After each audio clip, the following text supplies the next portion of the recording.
Yeah, I'm here. I just can't do the show because Kenny left me potted up on his end. We'll be right there.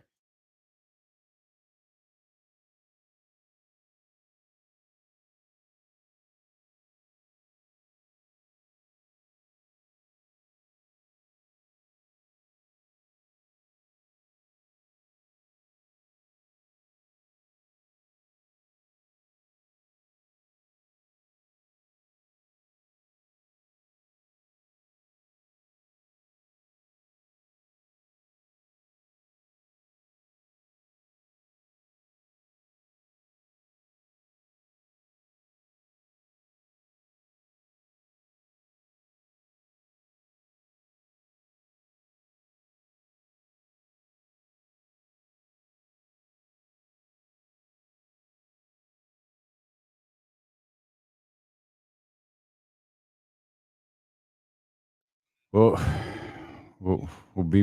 No, he's not. We'll be right there. Sorry. Just hang on.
All right, there he is. There. Now I'm potted down. All right, now we up and running. There we go. There we go. Okay. Okay.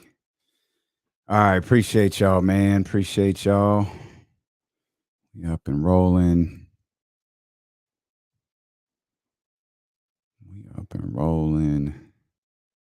Man, Lazy, that's not a bad point, man. He knew something was toxic. He knew something was toxic. Reese, hold on, baby. What's up, buddy? How you doing? Not yet. We about to go on, buddy. Dude, just tell him how I show your braids. Looking good, buddy. Oh, look at that hair. That boy Reese look good. Thank you, Damien. Yeah, you look good, buddy. Thank you. I like it.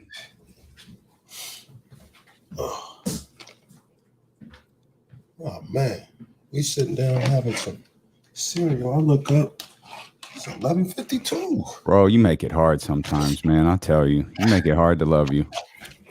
I'm like, and of course, I like it's all good. I'll start the stream. Go to put the stream up. Like, is it? Oh no! Oh no!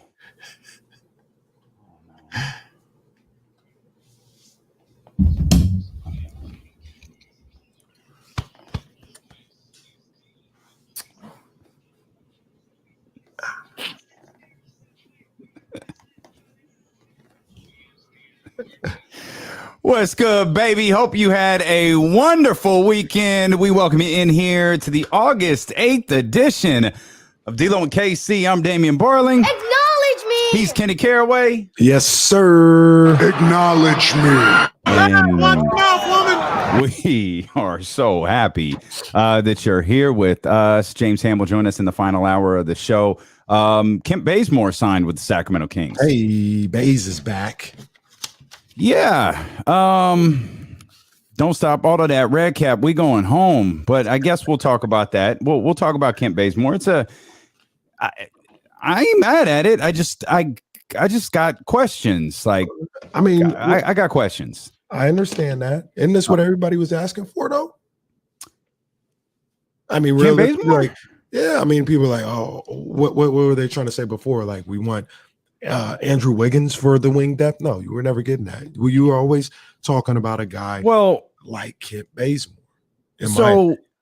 Okay. So I guess that's the crux of like my concern. So on the depth chart as it stands right now, it's HB at 1, and then isn't it Kevin Huerter at 2? The guy who people think is going to be the starting shooting guard? Well, that's the thing. I'm looking at Kevin Huerter, my man Kayvon, out there putting in that work. No doubt. Yeah. You know what I'm saying? Shout out my boy Kayvon. Like, first of all, let's stop all the other nicknames. All that. No, he ain't R9 or K9, whatever they call him. The nine pot. None of that. No. His name is Kayvon. Okay. Yeah. Let's get that perfectly clear. The man's name is Kayvon. Atlanta called him Kayvon, so I'm gonna call him Kayvon. That's fine. That works. So there's that. But a lot of people think he's gonna be starting at the 2. I mean, I've seen a lot of stuff where Huerter at the 2, Malik coming off the bench. Now you guys know I've said Monk should be starting, but I have no problem with Monk coming off the bench and Huerter starting at the 2. So I think that's I got that. Like, so I got that. That was all that's what I figured. So Bazemore is behind Barnes? Loosely, yes. Because I also believe that there's going to be a lot of small ball coming off the bench. You know, you get Terrence Davis involved. Sometimes you get situations where it's Huerter and Monk. So that's what I was going to ask. Does Huerter fit into that in small ball? Like, if Huerter moves to 3, is that a small ball lineup regardless of who's at 2? Yeah, okay. For sure. And then and like you get into situations where when the subs start coming in and things of that nature, you usually aren't getting 6'8" wing scores coming off the bench at the 3. You know what I mean? Like it matches up a little bit. Like you can get away with somebody on the second unit being 6'4", 6'5", playing the 3 or whatever the case may be. Because if somebody is 6'8", lengthy, they could score. They're 3-level score. They're probably starting. You know what I mean? So you can get away with it. Okay.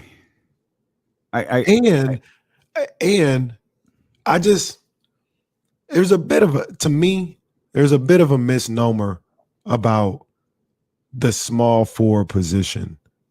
And like who can play the small and small ball 4 and all this other stuff. Like I feel like people get kind of caught up with like the late 90s, early 2000s with what a small forward is. And they were like, well, how's he going to match up?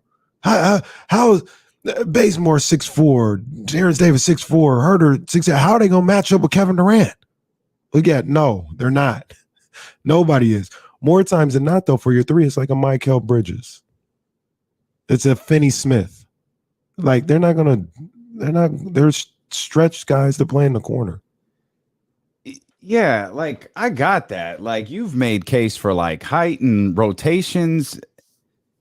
For the second 3, like is Bazemore good enough for that? Like, yeah, why not? The second 3, and this is like when people were stressing out, the second 3. Like it's not that big of a deal. Well, I take that back. If it's everybody's healthy, it's not that big of a deal. Right. So I assume something happens to Barnes. Huerter moves over immediately. I feel like that has to be option 1. Right. But now Bazemore's getting minutes. Like, yeah, I made like he's getting minutes. Like he's going to have to be productive out there. I think Kent Bazemore adds a lot. As I look at the roster, like someone right now ain't gonna make it. So are you good Kent Bazemore over Terrence Davis? No, I'm good Kent Bazemore over Delly. Well, that could be a thing. Or one of the 2 signings that they got. Akpala, yeah, or KZ Akpala and my man who was on the Do Some Old podcast earlier today. Goodness gracious. One of those guys. Yeah, could be one of them. Right. Yeah, it could be one of them. So yeah, we'll dive into this. Obviously, Kent Bazemore played 25 games with the Kings back in the 2019-20 season. You pull up some pictures or highlights from them. They're all in the bubble, and it looks weird. But we'll talk more about Kent Bazemore, how he fits, if he fits, how they shuffle this lineup and all of that, and how they cut this roster down by the time the regular season gets here. So we'll do all of that. Shams tweeted just a little bit ago that the meeting with Joe Tsai and Kevin Durant did in fact take place, and Kevin Durant said it's me or them. He says he doesn't like the direction of the organization, and it's pretty simple. My trade request still stands, or fire Sean Marks and Steve Nash. Damn. So especially considering like Steve was your guy. See, allegedly. I was going to say, is that confirmed? Like we know that, or was that Sean Marks's guy? Because to me, I look at it like this is easy. This is easy. Absolutely. Steve Nash is a Sean Marks hire. Sean Marks done been deserved to be fired. This is KD. That's all you need. Oh, I thought that. Hey, you want to do it together? I'll call him right now. Now I understand the optics are tough. I get that. This is a tough position for Joe Tsai to be in because the optics are going to look bad. Kevin Durant, if Joe Tsai fires Sean Marks and Steve Nash, is going to take a beating for this. Kevin Durant and Joe Tsai both, but Kevin Durant more because it's not like Joe Tsai has got a microphone shoved in his face 82 nights a year. They'll take a beating for this. But this is easy. Easy. Yeah. Oh no, I'm good. Okay, that's KD. I got you. Let's go. We'll put him on speakerphone. You want Zoom? You want to watch him? What you want to do? You want to watch? Hey, got unfortunate new guys. Look, hey, everybody, emergency Zoom. This is easy. You want to do it? Or you want me to do it? Which one do you want to do? It's be easy. And only because I feel like there have been so many other transgressions, if you will, where it's like Sean Marks has got to go. I have not been a proponent of that dude for a while. I thought he really screwed up a good thing that Brooklyn had by trying to acquire James Harden, and that was the beginning of the end of all of this. Yeah, it's like you said, that's an easy decision to make. It's going to look bad KD. though. Now let me ask you this: you think Kyrie is involved in that? As far as like KD's like, no, I'm staying. If Kai's staying, and you make these other moves. I don't know that Kyrie was brought up in any of this, was he? I mean, Kyrie's name, amid the unknown status of Durant, Kyrie Irving and the Nets were unable to come to terms on a long-term deal. Irving ultimately opted in.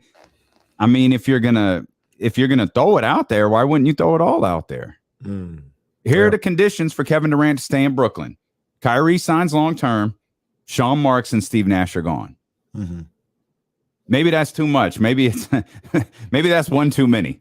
So you leave Kyrie on the back burner. You still got plenty of time to extend him or do whatever you want to do here. If a new general manager comes in and sees this thing cooking, I'll ask this. One too many though? No, I don't think so. Like if you're gonna throw it out there, throw it all out there. Kyrie's name isn't mentioned in this, but. I certainly don't know. Not there. This is dealing with KC in Sacramento, not in Brooklyn. Is that locker room going to miss Steve Nash if he were let go? No disrespect to Steve Nash, but I don't think so. I don't think so. Like my man who was cooking in summer league when he was asked about was it Cam Thomas who he was cooking and somebody said something to him about Steve Nash and he just kind of like I'm just gonna play my game. Like he gave the old like okay bro, like whatever, don't bring that dude's name up to me. he had those types of dry vibes. He was treating Steve Nash like Dejounte Murray treated Paolo Banchero this weekend. Dejounte needs to calm his ass down. He needs to chill out. He's wilding right now. Because Paolo, y'all don't know Paolo about that life. Just ask KC. He'll tell you. Paolo about that life. He come for your neck. He come for your neck, man. Paolo ain't that dude. We gonna talk about Dejounte, but he needs to calm down. And he's doing things. He's doing a little extra. He's doing it where he's a little comfortable. We'll talk about Dejounte, but yeah, I don't think the locker room. I mean, I don't think they tripping. How are we even surprised by this? Didn't Kyrie said we don't even have a coach? Isn't that what he said? Some nights I'm a coach, some nights KD's a coach, and he starts naming all these other people. The funny thing about this is, well, then how did we get here? Is there a possibility that this was all Sean Marks's making? People put it on, KD and Kyrie, they chose Steve Nash or whatever. Could have just been Sean Marks, because it doesn't seem like anybody's ever really been like protective of Steve Nash. That none of the players. I don't think that was the case. I don't think KD and Steve Nash chose. I don't think KD and Kyrie chose Steve Nash. I think they were presented with the option. I think exactly. Like, I think Sean Marks said, "Hey, fella, Steve Nash might be the guy," and they were like, "Cool, okay." I don't know that any. I don't know. We weren't in those meetings. I don't know that it's finally come to a head. We're like, all right, man. Like, we've had enough of this. We got enough of it. And it was a bad hire. It was another bad decision by Sean Marks. Man, it's easy. It's easy. Oh, it's an easy decision for Josiah to make. Easy. In our opinion, clearly, in our opinion, it is easy, but there's a difficulty to this. Again, Josiah will take a beating from other owners. He'll take a beating from other general managers. I'm sure Greg Popovich will be the first to come out, and Rick Carlisle will be second. Oh, Rick, no, you're right. No, Rick Carlisle might be first. Greg Popovich will be second, and then Stan Van Gundy's going to tweet about it. Like, there's going to be a reaction to it for sure, and then Kevin Durant is going to take a public beating for it. So, KD, I don't think he cares, but we'll talk more about this. We'll dive back more into the Kings, the return of Kent Bazemore. Something James Ham wrote on the Kings beat in his Sunday musings yesterday. I want to touch on as well. We're just getting started. We're with you for the next 4 hours. It's D'Lo and KC here on ESPN 1320.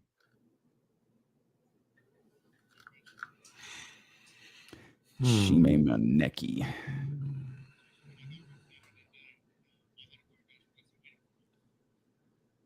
Oh, word? That's crazy.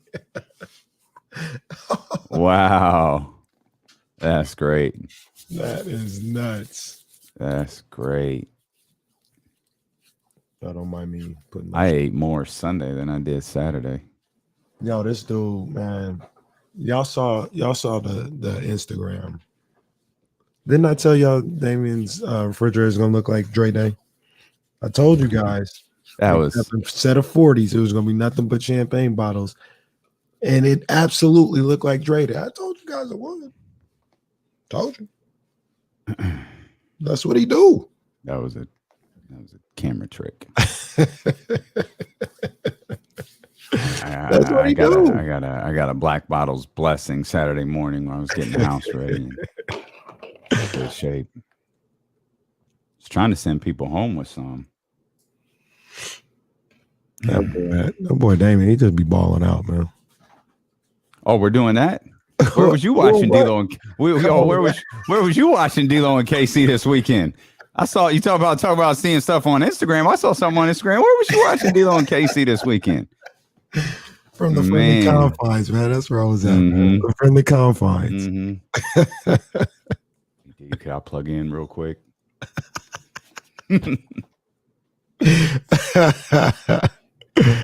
Oh man, come on, man. You can't listen to this guy, man.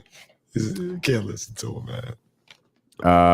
We got Gatorade. We didn't drink that much champagne. Champagnes were normally people like drink the bottles. I mean, I think there were a few bottles drinking, but we usually use those for toast. We had multiple toasts on Saturday too. Oh my gosh, no, Leezy. Like, I felt like no disrespect to Damien, but I felt like a nobody because like we were the only two people not there. Hey, everybody was in the building. I would have had to have been your plus one. That invitation ain't coming to me. Man, the Lakers thing starts next week. That Hulu joint. And is that on the whole history of the Lakers? I think it is. That would make sense. No, I feel like it covers the show. I feel like it covers Showtime through Shaq Kobe. I could be wrong. I thought I read that. And I'll say this. I don't think I'm gonna be like when I hear something, when I hear about a doc or something, I think I'm gonna be done saying like we don't need this. I'm not gonna watch this. I think I learned my lesson with the captain. That's really good, man. What'd you say, Jesse? They did have Ime, huh? Wow. And Here, baby. And D'Antoni's gone. Yeah, D'Antoni left. Yeah, so the crazy thing about it is, I ain't gonna say it's too late in the game, but it's kind of late in the game to bring in like all this. It feels like all this needs to happen now. Yeah. Yeah. Mm. Well, It runs it anyway, though. It starts in 79, Casey. 79. Basically when the Lakers started. No disrespect to Jerry West and Elgin Baylor, but they couldn't win before that. Man, the captain's really good. It is. I meant to get caught up last night, but I ended up watching John Wick 3 and Independence Day. Independence Day still kind of holds up. Independence Day is still pretty solid. Still pretty solid after all these years. Huh. Men in Black was good. Yeah, Men in Black It was good. Odyssey app, 1320 AM, 98.5 FM HD2, twitch.tv/ESPN1320, youtube.com/ESPN1320. You can even watch us on Twitter if you want to at ESPN1320. We available for the people, man. We everywhere. The discussion over what to do regarding Kevin Durant continued through the break, and Jesse's been adamant about this since that push notification came out with Sham's tweet attached to it. You've got to trade Kevin Durant. You can't let this go the other way. I think that's crazy. Yeah, I wouldn't trade Kevin Durant. I would not move Kevin Durant. This is your opportunity. Even at the expense of, so Kevin Durant runs the franchise? Yeah, pretty much. I mean, he's got 4 years of elite talent left on his deal. Like here's the part that's it's, Shams didn't write it about it today. Of course, it's not the focal point in all of this. Yo, this Brooklyn team can win. Mm-hmm. Mm-hmm. As constructed, this team can win. Yeah.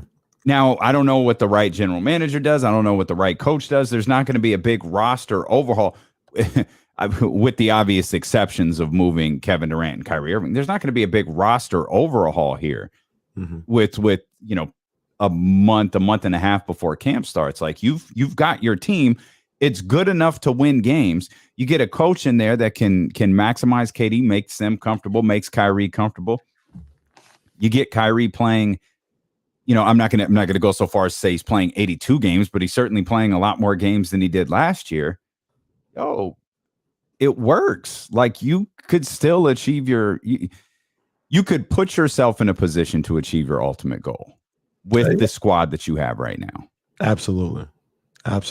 And to me, I don't want to say it's a no-brainer. I understand exactly what Jesse is saying, but you got Kevin Durant, you got Kyrie Irving, Ben Simmons, Seth Curry. You have enough there where it's like, if all it takes is a mediocre coach and a bad general manager to keep that intact, yeah, that's what I got to do. And like you said, people are going to be critical of it. It's going to be a bad look to some, understandably so. But I'll deal with that. I'll deal with that later. On the flip side, coming back in just about a month or so. Mm. Flip side. But on the flip 49er side, football coming back Friday. absolutely. I'm locked into the Niners right now because the Giants aren't doing anything, even though they won that stupid trophy. But it's whatever. It's whatever. Who cares about that trophy? Even on our worst day, we better than the A's. But that's neither here nor there. They might as well have won the Andre the Giant Memorial Battle Royal. Like nobody cares. Only reason we want that stupid trophy is because David Cavill cares about it. So we'll take that. We'll take that from you. But I said all that to say, what if like it's a bad look on the players' side, like getting free agents, and like, do you think Sean Marks and Steve Nash will be able to do anything if the Nets decided to move KD and Kyrie and kept them around? Do anything like they're not signing up. Nobody coming to Brooklyn. No, I don't think so. No. So you lose either way. I'd rather lose with the better pairing, and that's KD and Kyrie. But yeah, you like lose public relations wise. I don't think you lose ball games. You do it the other way, you lose ball games. Yeah, exactly. Right. So you lose ball games if you keep Nash and move on from KD. Public relations and what Stan Van and Rick Carlisle got to say. I'm not saying they would be this, but the Nets 28-10. Ain't nobody worried about that. You know what I mean? Like, it'll look bad for a couple weeks. They start off hot. They're the number one seed at the first of the year. Ain't nobody worried about Nash and Carl. It's like David Blatt. Everybody was up in arms about that until they won a championship. Nobody ever mentioned David Blatt no more. Well, no, not everyone was up in arms. Stan Van Gundy was up in arms. Rick Carlisle was up in arms. Right. The names we've already mentioned, they were up in arms. Like everyone, like, all right, David Blatt. Like when you read, and this is why I asked the question about Steve Nash. It's not. David Blatt's obviously a fine coach. He wasn't well liked in the locker room. Like when they gave him the ball for his first win, like, yo, I've won 700 games already. And they're like, oh, okay, bro. Like, it's the NBA. We thought it was a big deal, but like, cool. Like, you don't want it. And he was always like leaning heavily on what he had already did rather than what he was trying to build. Again, we posed that question back then when Ty Lue is made the head coach. Will anyone in that locker room miss David Blatt? Whether you had I don't think anybody had a vendetta against David Blatt, but I think the answer would have been, nah, it's cool. Like, it's whatever. Like he's but I think the same is true for Steve Nash. Yeah, he's cool, but we're not tripping if they decide to go another direction. People talk about, and this hits home or whatever, maybe for the guys that we mentioned, but nobody talk about Pat Riley moving on from Stan Van. So he can spend more time with his family. Right. Don't nobody talk about that because Eric Spoelstra won and continues to win. So and also it's Pat Riley, you're not going to question him. Right. So that's maybe where, and it's easier to go after LeBron James than it is Pat Riley. It's easier to go after Kevin Durant than it is Pat Riley. Right. So, yeah. You make that move. Now that was Pat Riley's all-time sneakiest move right there. I love Riles. I got a lot of respect for him. That was sneaky. Yeah. I mean, it was sneaky. He cutthroat. We see it in winning time. Yeah, true. Maybe that's a true story. We all know that winning time is a true story. Look here. Maybe that's the one part that's not exaggerated. Pat Riley. Maybe that not. is true to form. Maybe not. I want you ask Nick Claxton what he thinks. You just signed Nick Claxton to a couple bucks, couple years. How do you feel about this, Nick Claxton? He's an important part. Probably not going to ask Ben Simmons, but I might ask a few other guys. Yeah. What do you think about this situation? We're checking the temperature, as they say. I don't think anyone says, I'm going on strike if y'all let Sean and Steve go. And nobody's saying that. They know their best chance of winning is not Steve Nash and Sean Marks. It's Right. Kevin Durant. Right. Yeah. And it's really Kevin Durant and Kyrie Irving, though. I'm sure there are a lot of players that have frustrations with Kyrie on that team. It's still, that's your best shot of winning. For sure. And contrary to, well, maybe this is just they tolerate him, but it seems like the public and the media obviously just get fed up with Kyrie. Seems like he's well liked around the league. I seem like the players are cool with Kyrie, even the ones that play with him, aside from James Harden. So I agree. I agree with that, but I also like if you're his teammate, like there's a difference. Like you could like someone and be frustrated with them, Mm-hmm. right? You cannot. I don't have any venom to him, but man, if Kyrie had done ...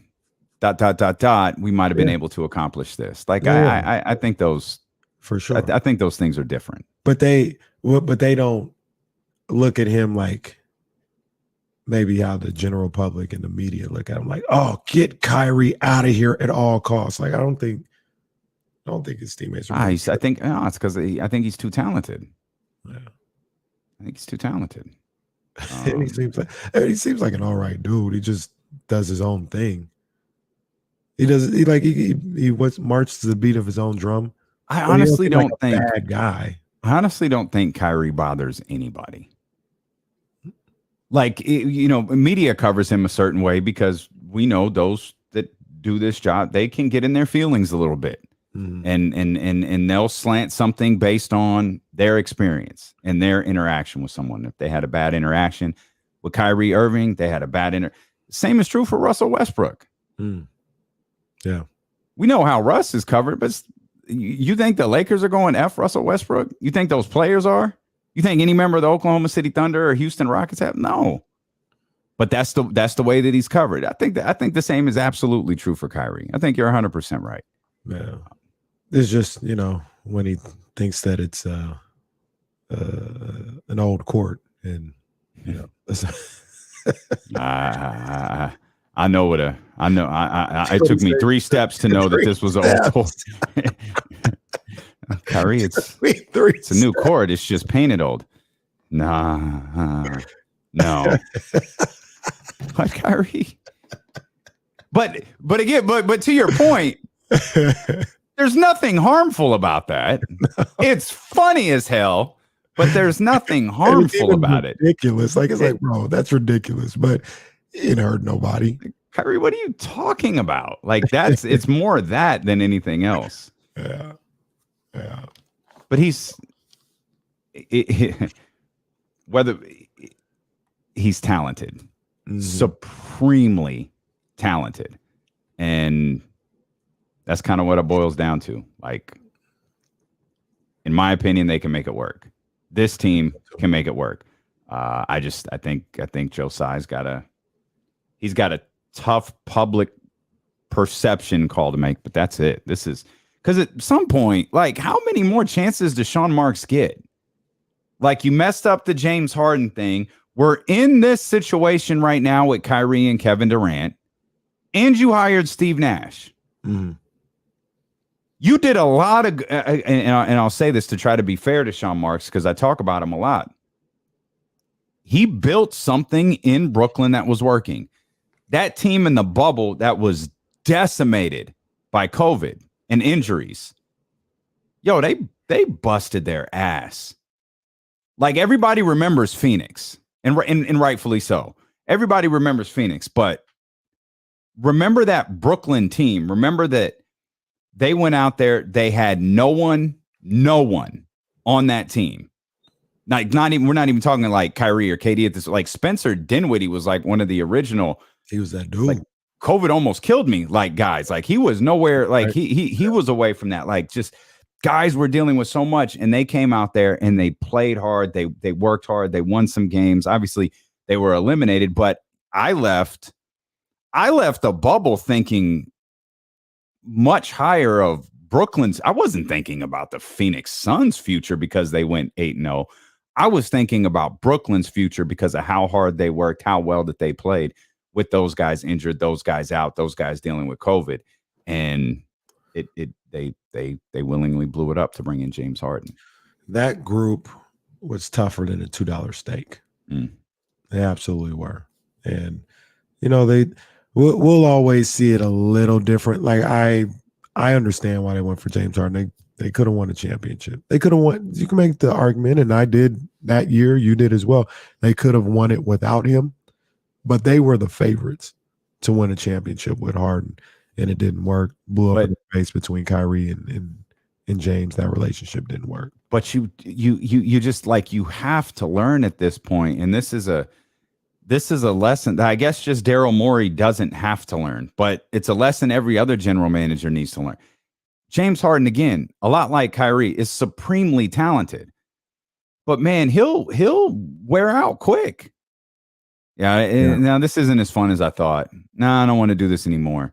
I'm gonna force my way out of Houston. I'm gonna get to Brooklyn. I'm gonna go play with my friend. It's not all it's cracked up to be. You know what? I want to go somewhere else. How about Philly? Let me go with Daryl Morey because he'll put up with my BS.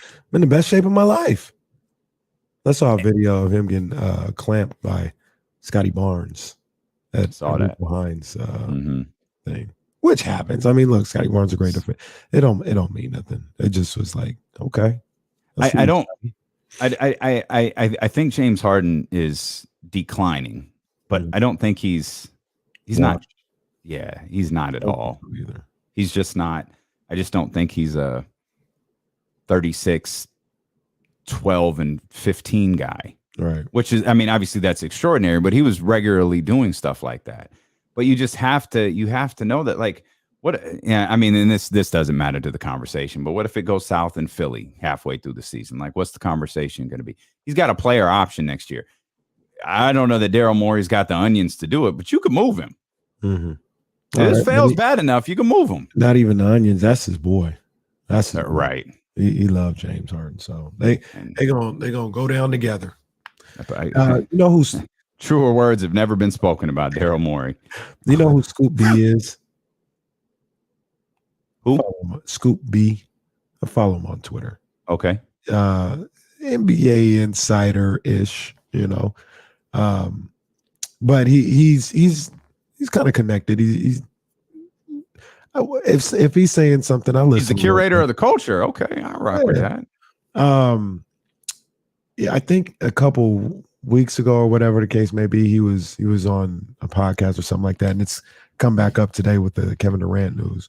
But he stated, quote, Kevin Durant's desire to have Steve Nash is false. The person Kevin Durant wanted as coach of the Brooklyn Nets was Ty Lue. Kyrie Irving wanted Phil Handy. The Nets hired Steve Nash instead. He also added that Ty Lue wanted to call Kyrie to squash any problems between the two, but the Nets hired Steve Nash before Lue had a chance to do that. So this is back, 2-3 years ago when this happened. Mm-hmm. And so to your point, what you said, the idea that they handpicked Steve Nash, Kyrie, and KD seems to have always been false all along. They just kind of went with what Sean Marks was saying. And to that report, kind of sounds like it wasn't even like, all right, go ahead and do it. They had the people they wanted. Then Sean Marks just went and made the decision regardless. They played, and now they're to the point where it's like, all right, we've had enough of this. We didn't even want this in the first place.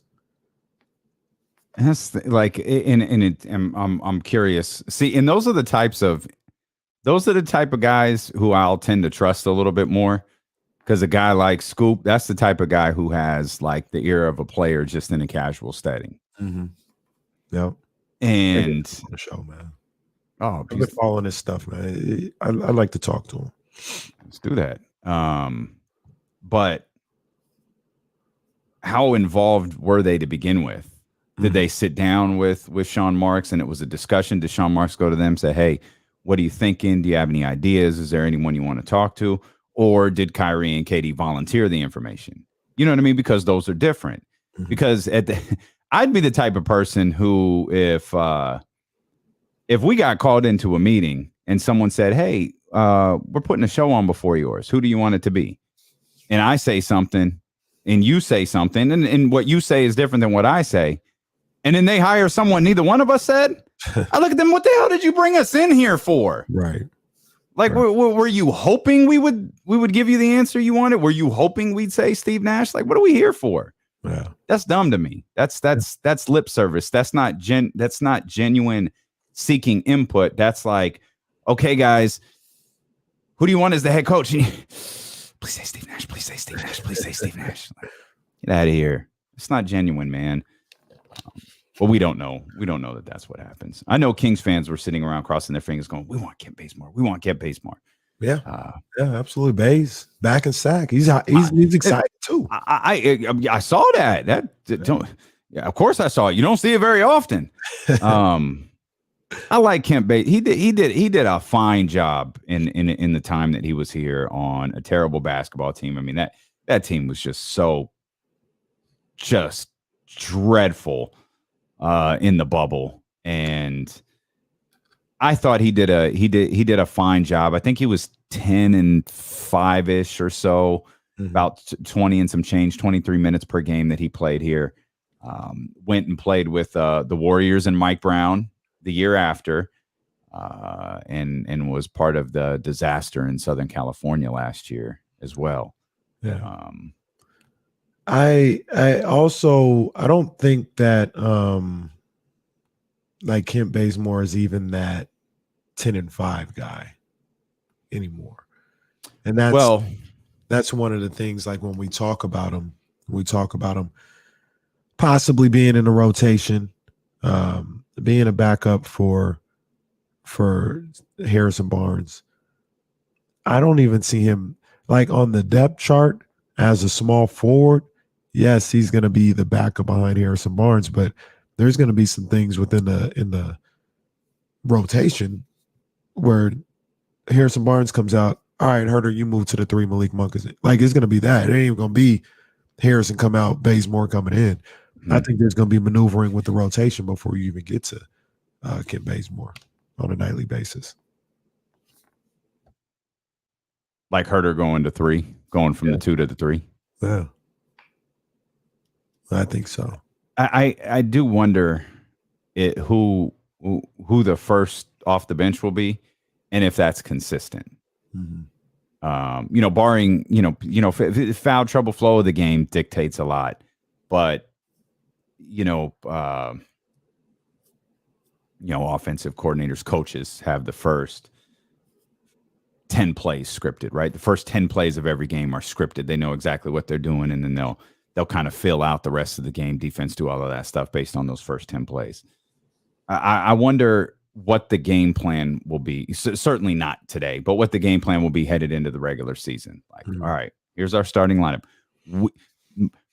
Please, Mike Brown say, we plan on this being our starting lineup this year.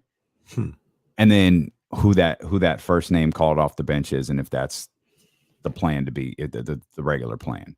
To bring Davion in for De'Aaron first, or to bring Davion and Malik Monk in and move Kevin Herter down, take Harrison Barnes out. Obviously, De'Aaron's out. Like I think there's a lot of. I like that there's roster flexibility. You mentioned you don't think Kent Bazemore is 10-5, and I think about that team he was 10-5 on. I don't think we want Kent Bazemore to be 10-5. If he has to go get 10-5. When he plays, something's probably gone wrong rather than have gone right. True. That he played pretty well. I don't want to exaggerate it, but he played pretty well when he got here the first time. I talk about it a lot, but I know a lot of people remember what happened in the bubble. But that team was one of the hottest teams in the league before the shutdown. I mean, they were playing really, really well. And Kent Bazemore had a lot to do with it at that time. I forgot the number. Used to know the number by heart. Are we exaggerating how well they were playing? I think it was like 19-6 in 25 games. That might be little bit off. That sounds outrageous. They were. That has to be wrong. I remember that has to be wrong. That sounds absurd. 13-6. That sounds a little more likely. This team ain't won 19 out of 25 in I feel probably a couple decades. maybe it was 13-6 in 20. Well, that's not 20 games, but it was something around 20 games or something like that. I feel better about I feel better about that than. But what when you said last time they won 13? No, that's good. No, that's good. What you said before was incredible, but no, that's absolutely The way good. things have been going out here, 13 wins out of 20 games is incredible too. Yeah, I'm 14 looking wins at it out of right 20 now. games. There's two. I mean, I can count if you want to. It's 3. There's 4 and 3, 10. Yeah, there's 10 wins, 3 losses right there, 5 losses, 13 and 5. Yeah, 13 and 5, 14, 15, 16. About 16 and 6 That's pretty good. coming off. Really good. So they were 16 and 6 coming up. Wow, God, that seems like an eternity ago. They were 16 and 6 coming off a 6-game losing streak. which followed a 3, 4, 5, 6, 7, 8-game losing streak. So they lost 6 in a row. Right before that, they were 3 and 1, and then right before that, they had lost 8 in a row. And like before this, at the start of the season, then they go like 1 and 8 or something like that. Something silly to start. 2, yeah. I got 5. I got 2 and 6 here to start. Yep. But then they won a couple. They won a couple. Fought back a little bit. If memory serves me correct, Fox went out. That's when he really hurt his ankle really bad. And they started playing well. Bogey stepped in. They played well. I remember like a Saturday afternoon. This was a bizarre start, but it was like a Saturday afternoon game against the Nuggets that they won in overtime. That like, dude, your memory is effing nuts. Well, part of that. How do you not remember the score? Do you remember the score too? The 120 something. Okay, no. I should have let you go out on a high note. It was a Saturday. It was versus Denver. It was overtime. It was 100-97. Oh man, Harrison Barnes had 30. Yeah, man, this is something to see. Buddy Hield 35. Nemanja Bjelica with 14 rebounds and a win. Buddy Hield 41 and a loss. Flamethrower 34 and 12 for Shavano in a loss to New York. Oh man. Yeah. But in fact, that's all while De'Aaron was out, by the way. Bays was a big reason why they turned around their season. Let's come back. We'll talk more about the Kings here as D'Lo and Casey continue on ESPN 1320. I didn't even know what time it was. I just would have kept going. Sickness. I think you're correct. I do remember rain that day. It was raining that day. Oh, man, it was that's funny. I was about to say, and it was only going to be on the stream. Damn, can't remember.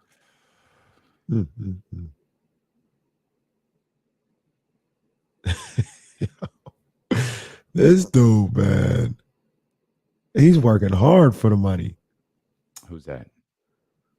Excited for our latest partnership with the Sacramento Kings and the Golden One Center. G-Unit Foundation is now working closely with the Kings, and Branson Cognac are now the official cognac and champagne of the Sacramento Kings. Come check us out. Boy, he ain't working this hard on Raising Canaan. It's kind of getting the word out. Yeah, I'm good. I already got a cognac and a champagne. Yeah, solid effort. That's not my bag. Solid effort, though. I'll just stick to watching your shows. I don't need to drink your spirits. Maybe it was somebody said earlier. Damn, I was like, yeah, I gotta talk about that. I don't know why my allergies been acting up today. Been sneezing, sniffing.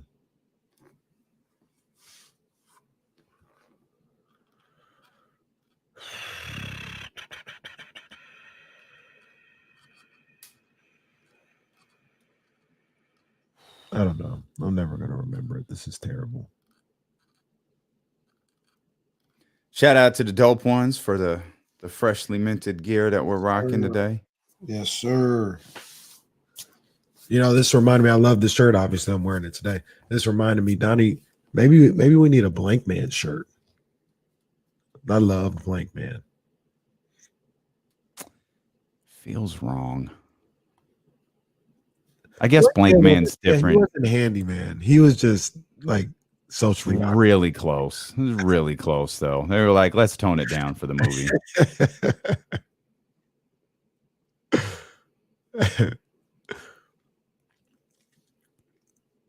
Did you see the Warriors going back to their old? I saw that. Movies, I saw that for throwbacks. I saw that. Wish I was a bigger uniform guy. I feel like people really get excited for uniforms. You know what's trash is the ones the alternates for the Pistons going back to those teal joints. Nah, those are whack.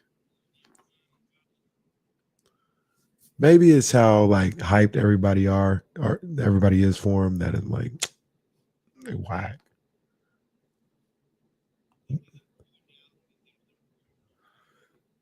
Maybe so.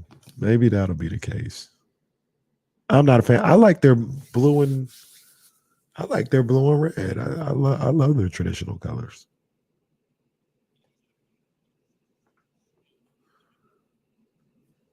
Yeah, I remember the retired jersey joint. Where they like made jerseys that mimicked. No, not the retired jersey. They mimicked the banners, the championship banners.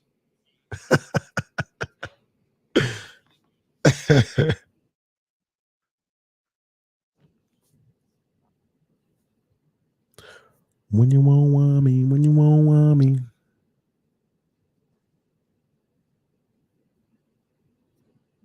I just flew in from Miami.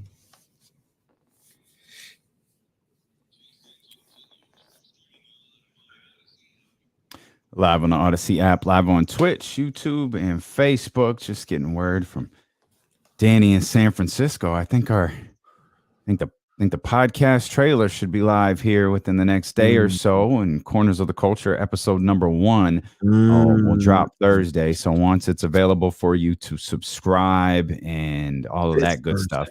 Yeah, this Thursday. It drops this Thursday. We're recording another episode tomorrow. I think I know what we're doing tomorrow. I haven't mapped the show out yet. It was planned to be the Legacy of the Arsenio Hall show. I don't know. I haven't. Yeah, there's some good stuff. Talked to Danny in San Francisco this morning. Oh, did you? Yeah. Okay. It's just Morning the Giants. Are thick. The vibes are thick. I made another phone call. Make sure. Oh, you good? You good with it? You interested in this? The vibes. I see what you did there. I'm like, okay. All right. Back from the dead on Easter Sunday. Okay. Kevin Harlan. Okay. All right. I'll believe it when I see it. Because Danny gonna make you work. Like he's selling it, and he told me what he was expecting. I wasn't really expecting that, but I guess you got to talk to Jesse. Yeah, you gotta talk to Jesse too about how he cuts it up into like little pieces and posts like a segment to make it pop a little bit more. Yeah, buddy. He threw it in the slide too. He's like, yeah, we be doing this, and I know it's a lot. 3 days a week, 45-minute show. You know what I'm saying? I said, okay, excuse what? How many? I'm sorry. You said 3? Yeah. But he didn't even map it out. Like, what do you think about this? He just like threw it like, yeah, it's just like, we talk to people all the time. We're like 3 times a week during the season, 2 during the off season. Like, I said, excuse me. 3 podcasts a week. Wow. Okay. Excuse me. Boy. All right. Hey. I mean, is it coming back or no? I talked to our guy. He with it. So okay, that's a big deal. Yeah, that's a big deal. He with it. He 100% with it. We just gotta make sure it's all good. Resurrection of the vibes. Resurrection of the vibes. Man. All right. Y'all heard it. An unnamed podcast with an unnamed host may be on its way back just in time for the regular season. Just in time for training camp. D-Lo and KC. KC gonna have. Ooh, bro, you're gonna be recording 4 podcasts a week. Ooh. Plus our new 49ers venture. Oh, well, look, man. Hey, you know I need the money.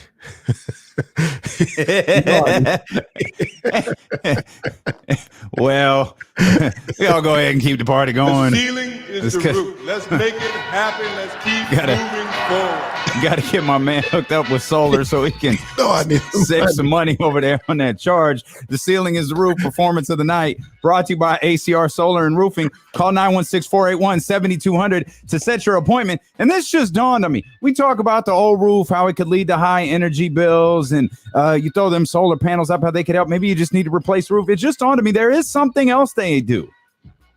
They install chargers for electric vehicles at home. Oh, word? So if you know anyone who has recently purchased an electric vehicle that needs to have a charging station put in at their house, ACR Solar and Roofing can do that for you. You just got to make the appointment. 916. My homies did, so I need to holler at ACR. Jot this number down, and you can let your homie know about it. 916-481-7200. I'm going to be respectful here.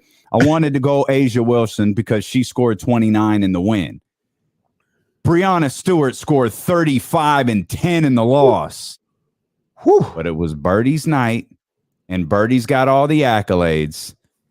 So we'll give Sue Bird in her final regular season home game in Seattle, the ceiling is the roof performance of the night, brought to you by ACR Solar and Roofing. Hey, man, I kind of feel like we upset some people last night on Sports Sunday. I knew we would. It's not disrespectful to just state the obvious. Like, I didn't know it was an issue. Birdie is royalty. Sue Bird is basketball royalty. But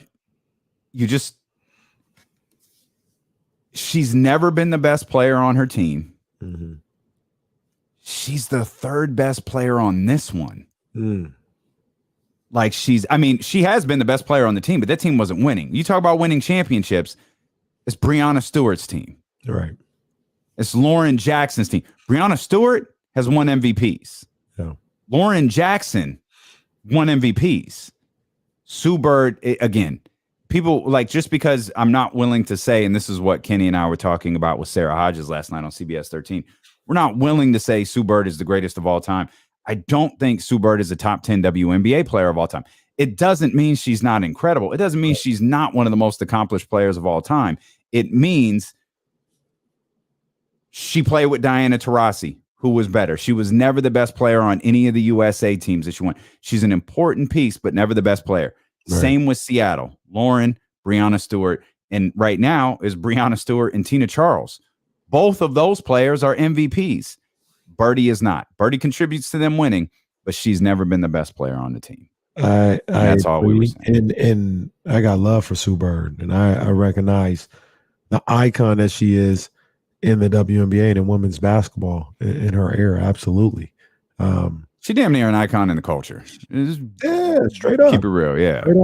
And I said last night, like, I know they just finished the 25th year of the WNBA, so it's like 26, but, they have one of those years. Then they have like the NBA 50 and NBA 75 with all the great players. She's on the 25 team, for sure. And I'm not saying she might be 11, 12. I ain't getting in all that. I'm just saying she's absolutely on the 25 team. But when you talk about top 10 in WNBA history, no. No. There's 10, and you're more well versed than this in this situation than I am. But there's 10 off the top of my head that are ahead of Sue Bird. Tina Thompson, Diana Taurasi, Cheryl Swoops, Cynthia Candace Parker, Cynthia Cooper, Lisa Leslie. You say Taurasi yet? I said Diana Taurasi. Easy work. Elena Della, Tamika Catchings, for goodness sakes. Simone Augustus, one of the most disrespected superstars in history. Maya Moore. Again, Cheryl Swoops. Birdie's great. I don't think I did say Cheryl Swoops. So there's this weird thing though, especially with players like Cheryl Swoops, Cynthia Cooper, some of those like early like Comets players, is their careers, they had been pro for a minute in other leagues, overseas, all this other stuff. Their time here was limited. I don't want to like disrespect longevity. No. Like Sue Bird, this 21 years. Right. She was in the WNBA 20. She's still in the WNBA. They're still playing. They're in the playoffs. 21 years to where she has played that position. Like Sue Bird has never been, if Sue Bird wasn't the best point guard in the league, she was probably never lower than second. If Tisha Pinachero was the best point guard in the league that year, Birdie was second. If Birdie was the best, Tisha was second. Courtney Vandersloot's now in the conversation as one of the best point guard. And Sabrina Ionescu's next.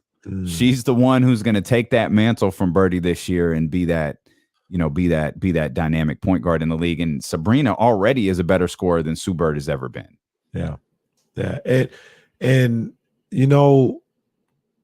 what it reminds me of a little bit is, and she's more accomplished than both of these guys. Man. But it reminds me of a Dirk Nowitzki career. Or I was even thinking, because of a point guard, I was thinking John Stockton. So he's obviously won way more than John Stockton and won more than Dirk Nowitzki. But the longevity is kind of what gets me, right?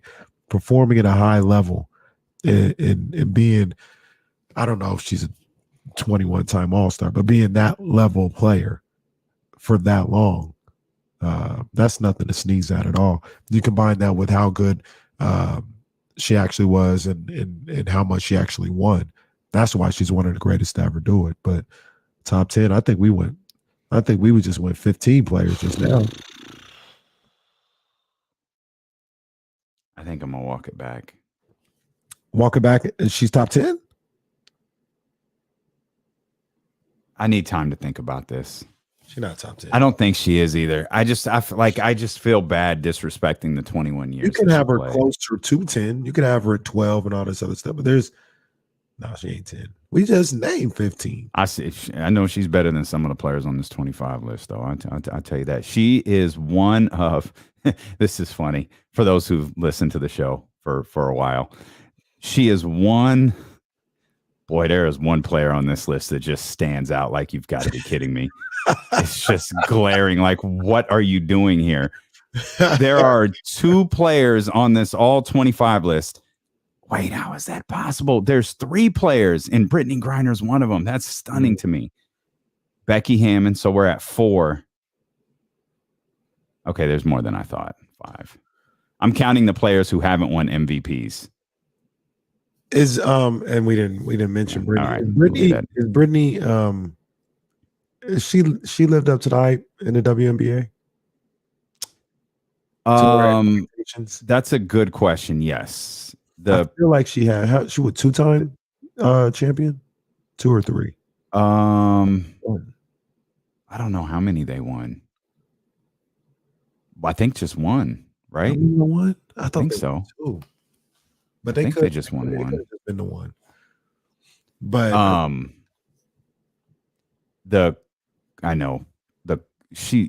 Brittany's really good. But there are players like, is Brittany a top 10? No, that's why I thought about it. See, I don't think so. Like I'm looking, like Rebecca Brunson's name not being on this list is just so egregious. Like she's so good. But she played next to someone like Sylvia Fowles for a few years, who is also really, really good.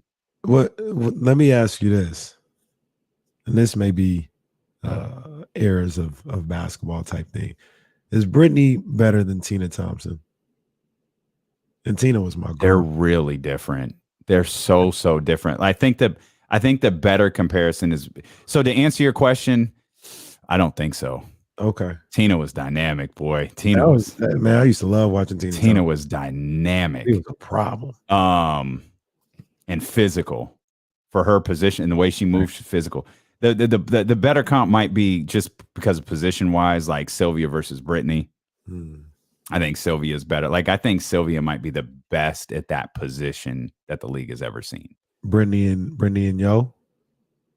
You know, I ain't gonna pick nobody against Yo, man. Come on, man. Come on, man. I ain't gonna pick nobody against Yo. Yo might be top 10. Yo walked into the league and won the MVP. Like, I got this. I'm good. Yo's top 15. I may be biased, but Yo top 15. Come on now. See, and you know, the hang up with her is like, I mean, 10 years. You know what I mean? And then, you know, 2 of them, you know, she had a good year in Seattle. She might have even won a championship in Seattle. That last year when Indiana was tough, she gets hurt. She pops her Achilles. Like, I'm done. I'm out. I'm not doing this anymore. But she was a vet when she got here. Did we say Tamika Catchings? Mm-hmm. Okay. Oh yeah. Tamika's in the conversation, like top 5. Yeah. Tamika's one of the greatest players. Tamika's one of those players that if you didn't get the chance to see her in person, and I recognize the Monarchs have been getting on a very, very long time, so a lot of people didn't. She's that player who you marvel at, who gets from like half court to the basket in just 3 strides. Like, yo, how did she do that? Like, she is the fastest player I've ever seen on a women's floor. She is by far the fastest I've ever seen. Yeah. They just need to change the Defensive Player of the Year award to the Tamika Catchings award. The WNBA is in a good place, Taylor. It's in a great place. Oh, it's in a wonderful place, and if they can expand and build out these rosters with some of the talent they have, yeah, like it'll be no disrespect to them, but the one thing I keep wondering is, why are the Fever continuously on national TV? I don't have an answer to that. They're the same love as the Fever. They'd be on national TV 15 times. Yeah. Turn on the game yesterday. Like, who playing? The Fever. I don't know why they do that. I have no idea why they do that. They're awful. Not only are they awful, but they've been awful for a minute. So they gotta fix that. You're listening to D-Lo and KC on KIFM, West Sacramento, KRXQ-H. They've lost 16 in a row. Wow. Fever have lost 16 in a row. They're 5-29. They're the only team eliminated. Like, they have no chance. They're the only team that's been eliminated. You're listening to D-Lo and KC on KIFM, West Sacramento, KRXQ, HD2 Sacramento, ESPN 1320. Driven by Lasher's Elk Grove Dodge. Always live on the free Odyssey app. James Ham going to join us in the final hour of this show. That's at the top of the 3 o'clock hour for those who aren't familiar. Kent Bazemore will be signing with the Sacramento Kings. He played here in the 2019-2020 season. Came from Portland, if I remember correctly. Yes, I believe so. Yeah. Played for a Ariza trade, I think. Yeah. Okay, there you go. Played the following year in Golden State. Obviously, he's familiar with Mike Brown. Again, Mike Brown bringing in people, or I assume he's contributing to bringing in people he's familiar with and that may be familiar with him. About 10-5 is what Kent Bazemore added here, and we've had a discussion about how this kind of all works. How you work Kent Bazemore into this lineup, how Kent Bazemore fits in with the much needed depth at the 3. How does Kevin Huerter play into all of this? Is he starting at the 2 and moving down to 3 when Malik Monk comes in? Is he starting at the 2, going out, and then Kent Bazemore is coming in, and then Kevin Huerter goes in over at 3? Like, how Mike Brown facilitates, whether it's 3 guard lineups, and in that situation, is that considered a 3 guard lineup if you're putting Kevin Huerter at 3? I mean, some absolutely would, but I mean, you just playing. I feel like Terrence Davis and Malik Monk. That's a 3 guard lineup. Like that's that, maybe Terrence is hot that night and you want to take advantage of it. But I feel like Kevin Huerter, I don't know who coined this, but I know. So are you is he a 4 and a 3? Oh, he's a 3 and a 4. Like, I don't remember. That was who was the coach summer league? Jordy? Was it Jordy? Jordy. Yeah. I think that's who came up with. Well, okay, who we heard it from. Okay, I like that. So Herter's a 2-3. Well, we're 3. We're comfortable if he does the 3 though. Yeah. Okay. And it also, like I said earlier, and I said it a number of different times, it depends on the matchup. Like you going up against Dallas. Yeah. Like it's not a big deal if Herter's at the 3. Well, the thing about Finney Smith and Reggie Bullock might be there. Reggie Bullock is cool, but he's not like, oh, we got a mouse in the house. Let me get on the block. Like that's not how the game is played. The Phoenix is the same way. You're either going up against Michael Bridges or Cam Johnson. Those are perimeter guys, catch and shoot guys at that. They're not really creating their own offense, so you can get away with it. Did you see what Royce O'Neal did to his mom? You know what? I was trying to see that. Let me see, because I just glanced over at the TV and saw it again, man, and it was funny every time. And the fact that he made sure he got his basket showed the competitive spirit that these two have with each other. That made me laugh. This is why I got to turn the TV off while we're doing the show, because I'm distracted by Royce O'Neal taking his mama out. And they keep showing the replay, and it keeps getting funnier. Let me see. And clearly she's like laughing or doing something because no one's overly concerned. Oh, no. Mama went down. Would you do that to Cheryl and El Grove out on the basketball, the Caraway compound basketball court? Absolutely. Mini crypto, I think is what it's been dubbed. Mini crypto. It's little G1C. That's not what we heard. Isn't it purple and gold? Absolutely not.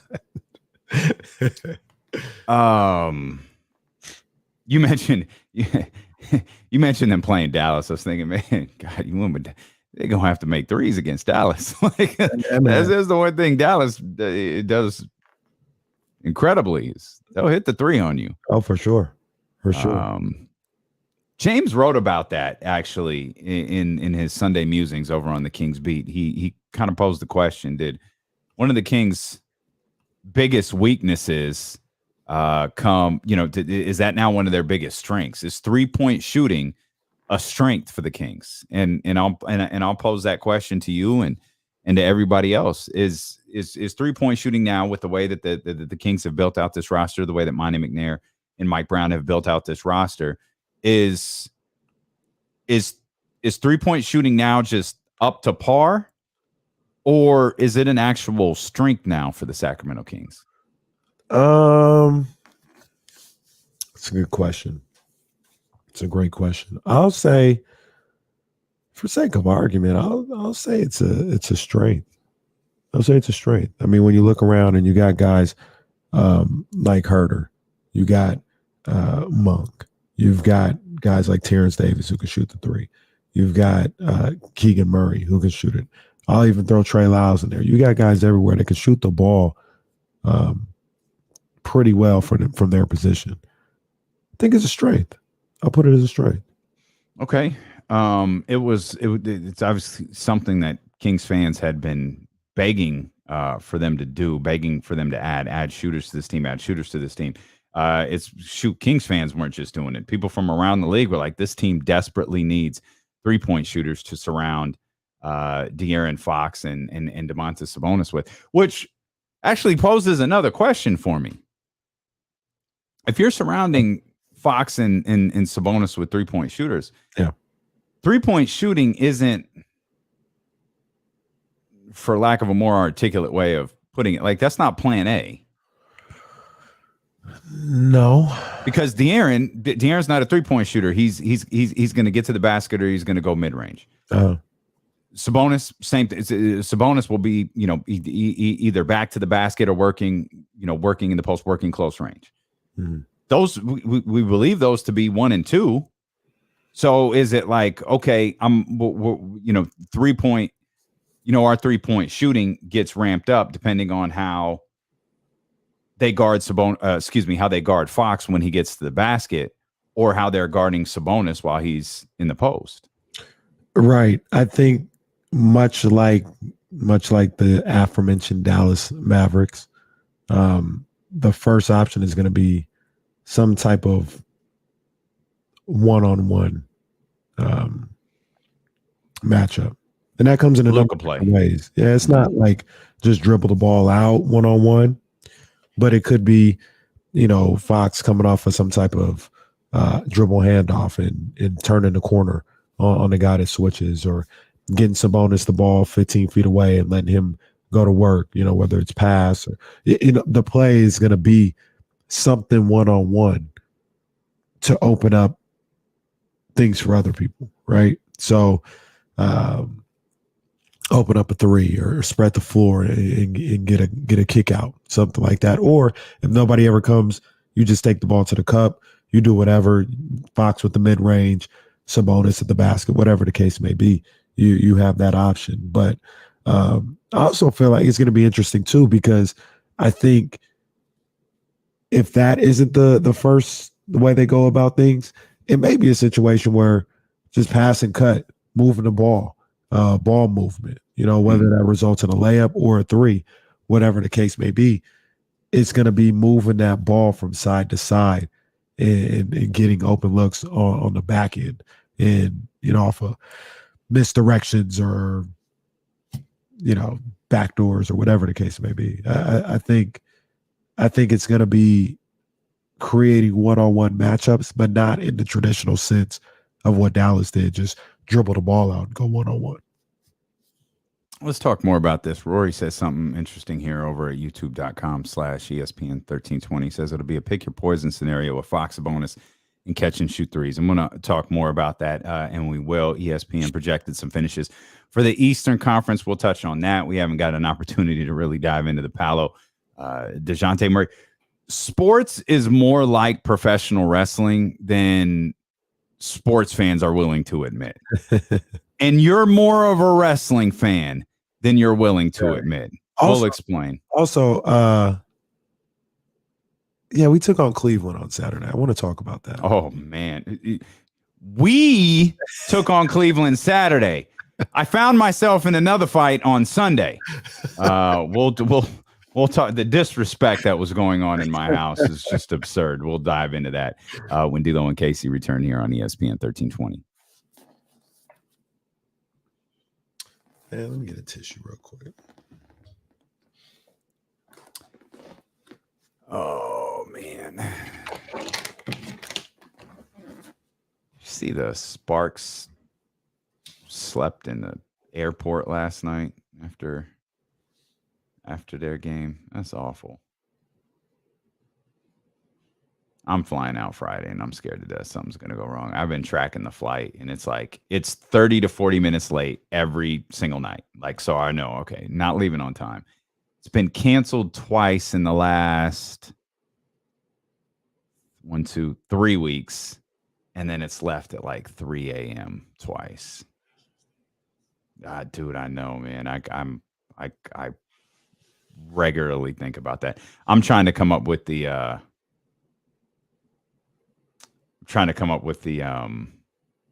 backup plan.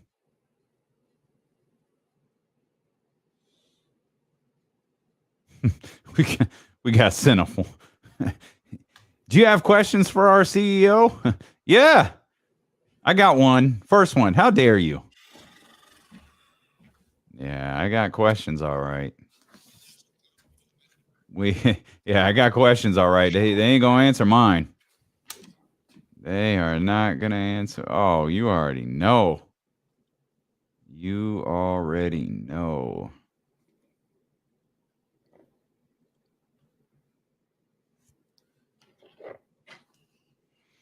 Oh, look at that. Another building we're getting locked out of. They're setting up the system at the new building. What's going on? They're setting up the entry system for the new building. I was like, oh, another building that we work in we won't be able to get into. All you need is your smartphone Bluetooth to unlock the doors at this. Yeah, right. Mm.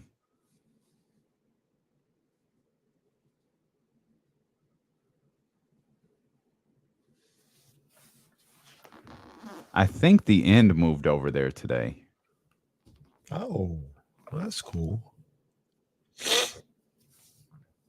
Aldrin, I see that you're a Mets fan. I like the Mets. Mets are cool.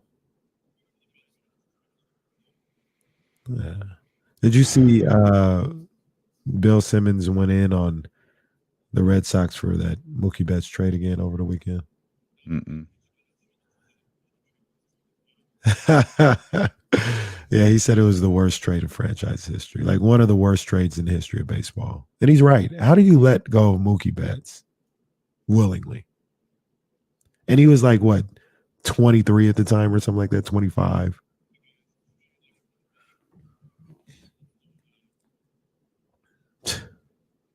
Indefensible.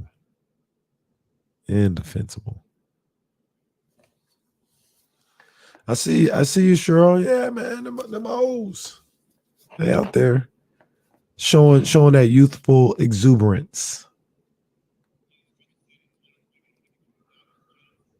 No way.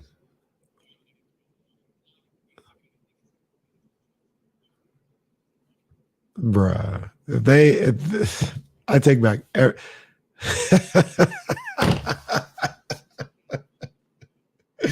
Bruh. If they were to pull that off. How many years away is that, though? I think he's going to leave next year. Okay. He's a free agent. If they were to pull that off.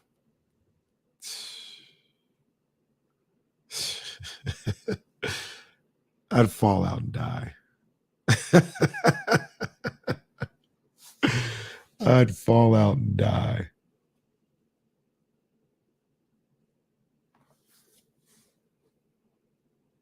Jesse just mentioned like Ohtani possibly. Little 10th inning action. Can I get that in there real quick? Yeah, get it in. You know what I mean? Because the Giants, they won the Bay Bridge series over the A's. You know, I mean, yeah, all right, whatever. We beat the A's. Usually always happens, so it's nothing. Although I take that back. The A's in the interleague, even when the Giants were like winning World Series, A's always beat the Giants in the interleague. I don't know why. But we would always wait for them in October, and they never get there. They never show up. We've been wanting our get back since '89. They don't never show up. We get to the World Series, we're like, we're doing our job. Get there. They don't ever get there. So, you know, we'll just beat them up in the regular season and take that erector set trophy that Dave Cavill loves so much. We'll just give me that. We'll snatch that, throw it in the back somewhere. We don't even care about it. That's just what it is. But that's not what I'm talking about because the Giant season is over. Jesse just dropped a bomb on me during the break. Jesse, what are the streets saying right now?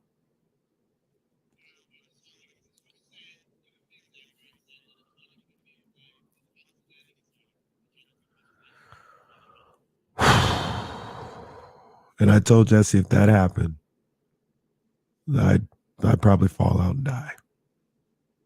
If the Giants got Ohtani, I'd fall out. Now it's up to this ownership and Farhan to be able to, if there's even an inkling that he may be interested, you start doing your work now.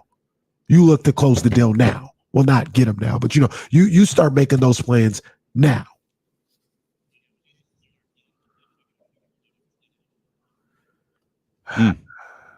Okay. You do what you have to do now. Stop playing with my emotions. I think it's too late. The Giants have been playing with your emotions for about 3 months now, so I don't think there's much you can. Well, I told you what they were. I said in June, I was like, I don't think this team got it. And you were right. There was like 174 more games left. But I was like, I just see him right now, man. I don't think they got it. So we're on Ohtani watch for the next 2 years? Is that how this works? Well, yeah, Ohtani watch for the next 2 years. I mean, okay. Judge watch starting now. Starting now, yeah, of course. That's this offseason, isn't it? Yeah. How old is Aaron Judge again, though? Like 30? He's older than you would think. Yeah, I feel don't like think he's he's 30. 30. I feel like Oh, he's okay. maybe late 20s, but you know, Oh, you okay. 30 does seem baseball, like he's old. That does seem too old. because baseball is what it is. You know, you see these guys for 2 years, you're like, oh, they've got to be 23. Like, no, they've been in the minors for 7 years. He is 30, according He's to 30. Jesse. Wow. Yeah, he's 30 years old. Sorry, bring it on over. Yeah. Yeah, you might as well. Shout out to Dr. David and Dr. David the Third, who's celebrating his 13th birthday today. So You know what it is. Big ups, big ups, big ups. I don't even think I knew. I don't think I knew Dr. David had a third. He's got all of the daughters all over social media. So shout out to the son, man. 13th birthday. Good stuff there, Dr. David, man. Hope you guys have August birthdays are kind of legit, man. So that's good stuff. Bosses or birthdays are in August. Yeah, and it started with Olivia. So we just we It was great with Olivia. Oh, by the way. Olivia pulled up. I was like, yo, I know it's a long shot, but we're doing something on Saturday. And she was like, okay. And she's like, I'm looking at flights, and came up and hung out. Hey, back home, man. Yeah. Big ups. Had a good time. What were we? Rory had said something right before the commercial break where he was talking about, because we posed the question that James Ham wrote about yesterday, about the Kings turning a weakness into a strength, right? Turning 3-point shooting, which was absolutely one of their biggest weaknesses, into a strength. I kind of posed it more as a question rather than a statement, asking, did they pose it as a strength? Rory says it will be a pick your poison scenario with Fox and Sabonis and catch and shoot threes. And that was kind of the crux of it, because like Fox and Sabonis aren't 3-point shooters. So if your first two options are,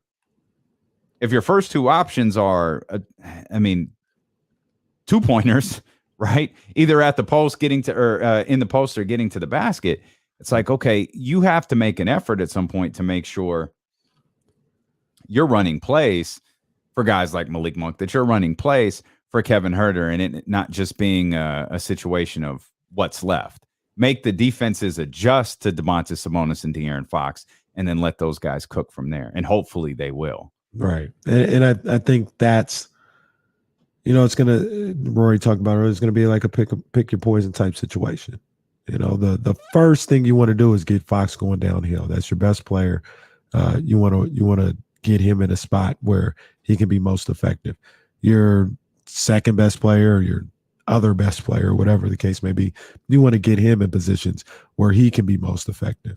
And if you're letting those guys cook, because a lot of the times these teams will come into games and say, let's take this away, let's take Fox away, let's take Sabonis away, and they don't have anything left. Well, now if you're focused on taking those guys away and we're going to collapse on those guys, now you're opening up for Kevin Huerter, who was a great catch and shoot guy, Kayvon.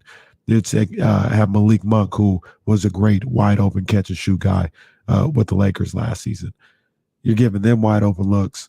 Keegan Murray's going to get wide open looks. And now it's like, damn, do we want to give up the three? Or do we keep Fox one-on-one and let him finish at the rim and let him get going? It could be a conundrum for teams around the league if the Kings are playing this right.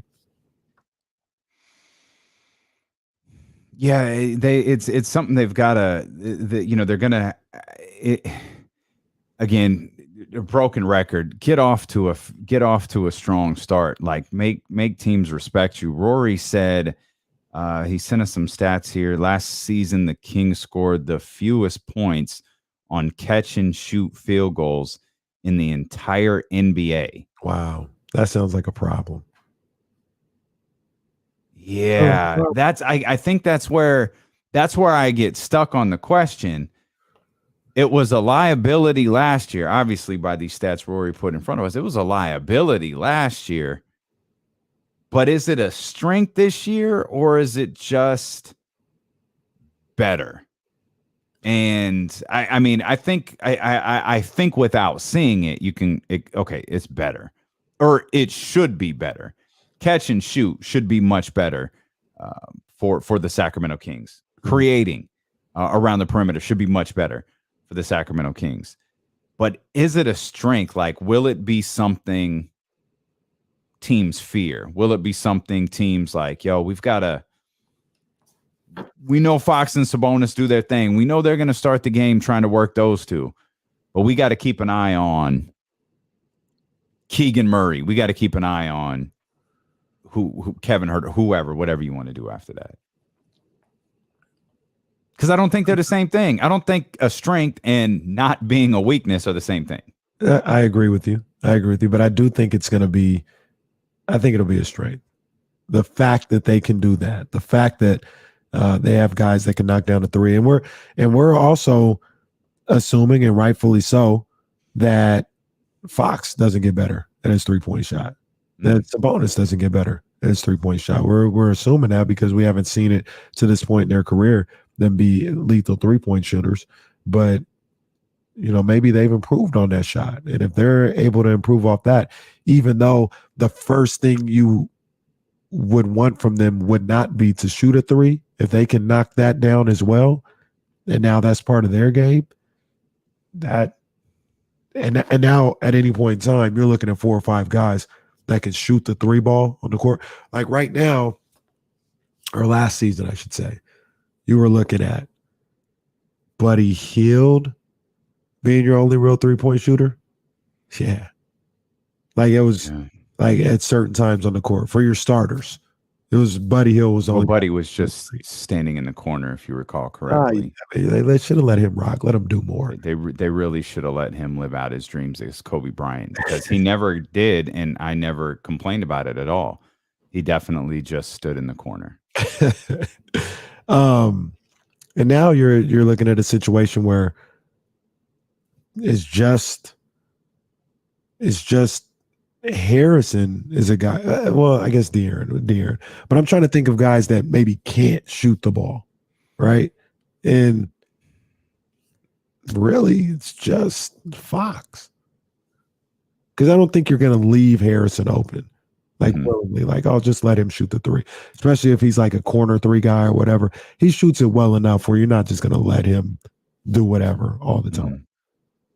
So to go from only one guy being able to shoot to possibly 4 guys being able to shoot, I think that's a strength. They've got to be a threat from behind the arc. Yeah, like they have to. I mean,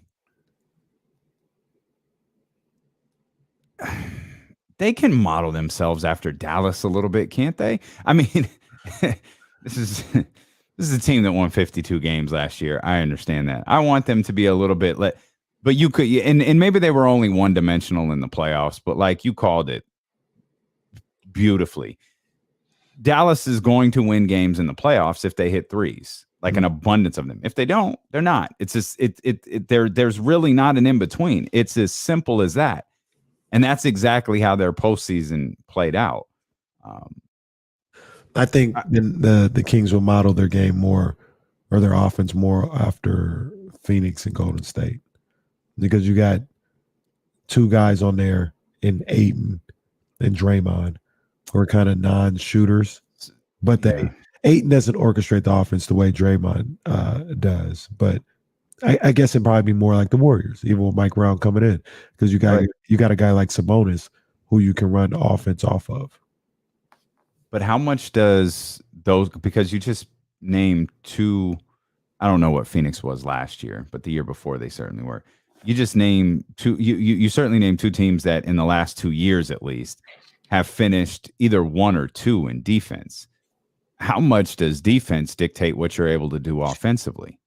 Should it be completely like a non-factor? Because I don't feel like it is. I feel like the flow of the game is different if you're taking the ball off of the rim versus taking the ball out of the rim. Oh, for sure. Yeah, if this team isn't, and this isn't necessarily what you were alluding to, I understand you understand the difference, but I mean, if they're bottom 5 in the league in defense, like, probably won't matter too much. You know what I mean? Like they have to be able to get stops consistently. But what I more meant is, can you run the same? Can you model yourself after an offense that's also a top defensive team? Yeah. If you don't have to be a top defensive team to model that off, you just can't be bottom 5. Like if what we're talking about is, you know, because if you're bottom 5, you're never taking the ball off of the rim. Right. You're only running one type of offense. Exactly. Okay. So like if you're middle of the pack, or, you know, maybe I guess 18 or so is middle of the pack. But if you're around 12 to 18 defensively, you can run a defense like the Warriors or like Phoenix, whatever the case may be.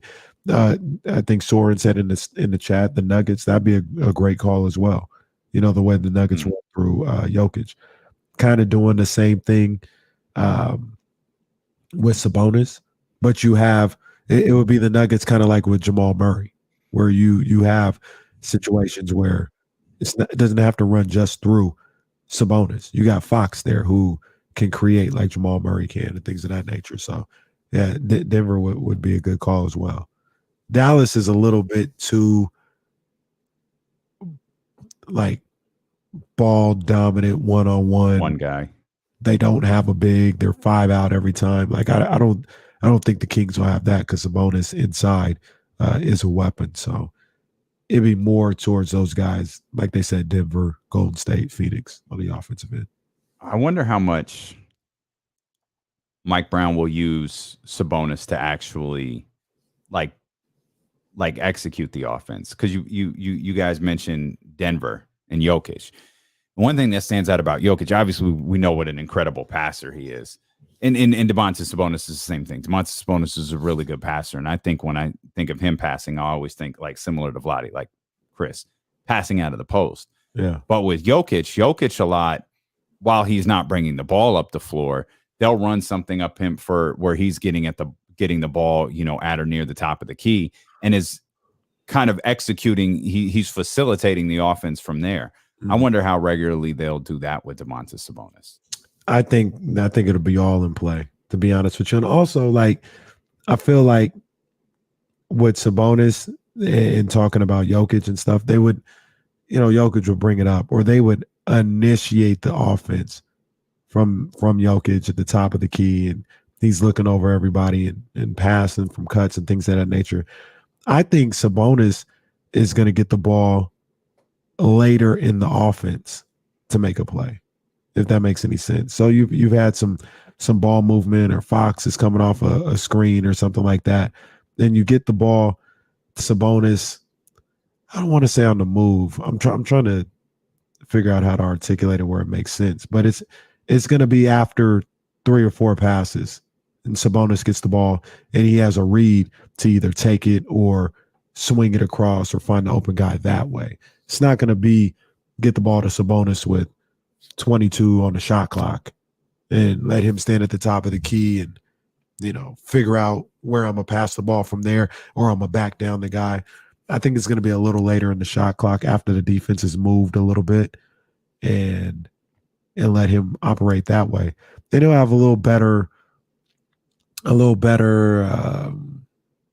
situation offensively to decide whether or not to take the shot or hit the open man, swing it, things of that nature. So I think they're going to get creative with how they get the ball into Sabonis' hands. And some of that is also going to be because you have a player like De'Aaron Fox.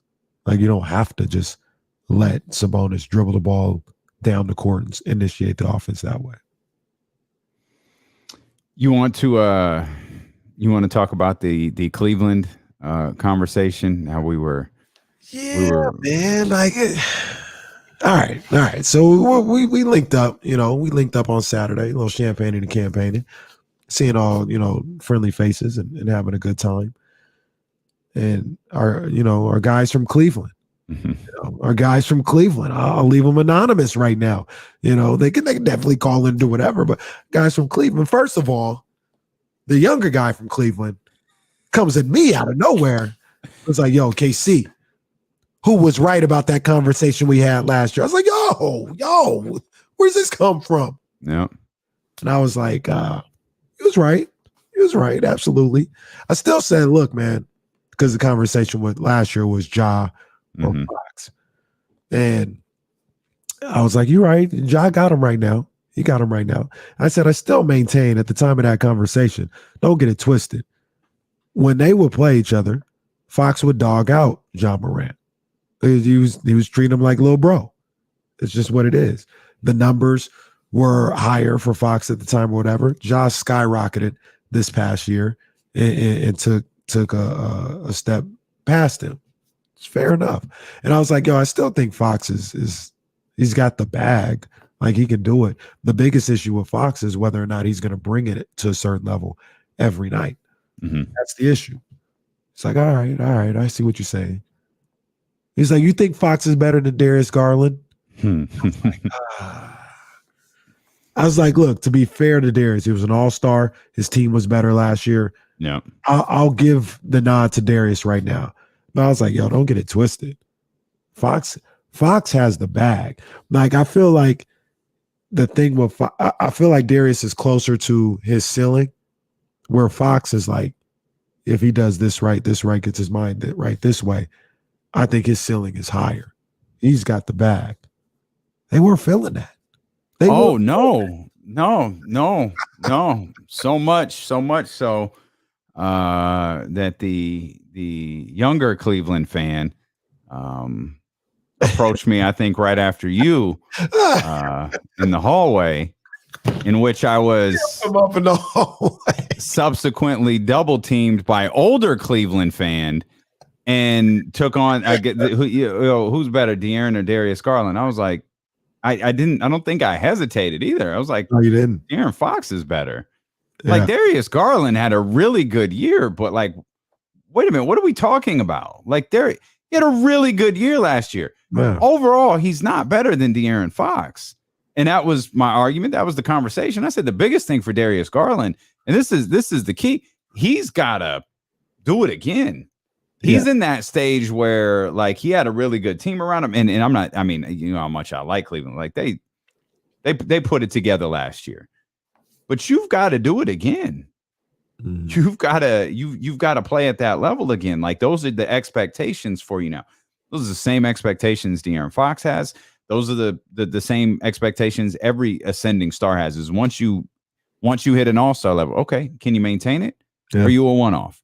Yeah. And I thought I made my point just fine. Went on with the rest of the night. Did our thing. Get a call like the next day at 12. Like, yo, this is older Cleveland fan. Yo, what's up, bro? Yo, y'all Kings fans, man. Y'all love De'Aaron Fox. I swear. And I'm legit. Yeah, I'm looking at my phone like, what? Y'all just be loving De'Aaron Fox, like that ridiculousness of Fox being better than Darius Garland. Like, what do you mean? Like, what are you talking about? Where is Darius better than De'Aaron Fox? Okay, well, first of all, he's and then he's off. Now, mind you, same Cleveland fan. Yeah. At the house till 3:00 in the morning. Yeah. With an impassioned conversation about Deshaun Watson that is going to stay in the kitchen of my house. Not only everybody had left. That one. I want to hear the rest behind that. They had left. They had gone to bed. It was just me. And I'm now to the credit of older Cleveland fan, he has the ability to compartmentalize. And the joke is always, you want to hear 12 play, you want to listen to R. Kelly, hang out with older Cleveland fan, because he don't mind putting that on. Like, he'll compartmentalize all that stuff. He'll watch every episode of the Cosby Show if it was still on. That stuff doesn't faze him at all. And man, that Deshaun Watson, he was. So I guess that drew. I guess the conversation about Deshaun Watson took his eye off of the comparison between Darius Garland and De'Aaron Fox. So I got it the next morning in a 30-minute conversation. Once I got past, yo, what are you talking about? Off and running, 20 minutes. And here's the thing that gets me. If you think that Darius Garland is better than De'Aaron Fox, I think that's absolutely fair. I may not agree with it, but it's absolutely fair. The part that I don't agree with is thinking it's just clearing away. Like, how could you even think that Fox is on the tier of Darius Garland? And I'm like, well, settle down. Like, calm down. All right. Like, I can understand the argument for having Darius better, but it's not like this grand argument and this grand separation between the two. If there's any separation, I told both of them, I said, I think Fox is bag. He's got more in the bag. Now, the one thing I will concede to Darius is I like him as a shooter a little bit more. I like my point guards and my basketball players in general that can shoot the rock. Darius obviously has that over De'Aaron. But I don't know, man. I never really thought about it, first of all. And then when I thought about it, I was like, yo, Fox. I mean, Fox was 20. This is what I said to younger Cleveland fan. I said, look, people are talking about De'Aaron needs to step his game up. De'Aaron, had an off season last year. He took a step back. Like, we talking about Fox, like, this guy is just he got so much he needs to work on. The man put up 23 a night last year with 5.5 assists. Mm-hmm. Like, we acted like the man averaged 17 a night last year. The man put up 23 a night, 5.5 assists. I know what it is, man. Younger Cleveland fans, my godson. He's like 6'5" now. And all his friends are like 6'6" and 6'7". They're all came in there. They're walking around my house. And so he was looking down on me. That's what he was trying to do. He was trying to look down on me. Uncle T. De'Aaron Fox. Jeez.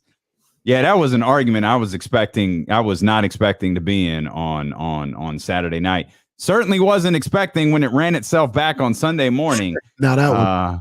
But when you're a Kings fan, man, I guess is what you constantly have to do, man. You got to fight for your squad. We'll talk more Kings basketball. We'll talk the NBA as well. The ESPN, they projected finishes for the Eastern Conference. There's a couple of interesting notes in here I want to run by you as well, and we'll do that next here with D'Lo and Casey on ESPN 1320. On to the next one. I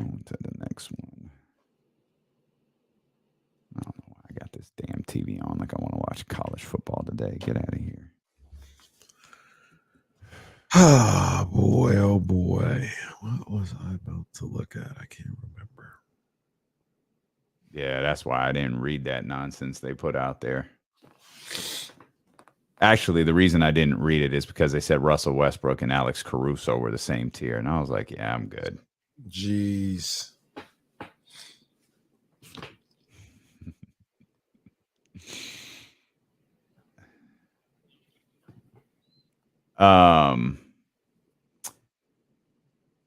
Older Cleveland fan brought up Deshaun.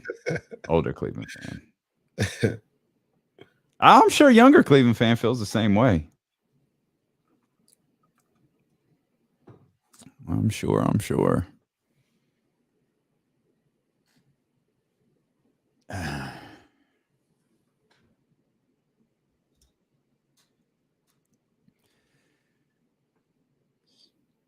Oh, man.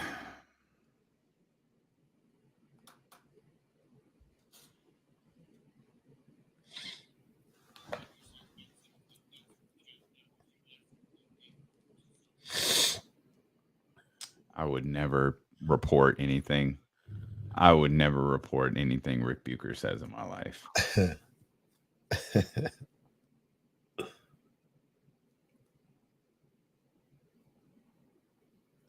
That dude is the fraud to end all frauds. Yeah, he's not that dude.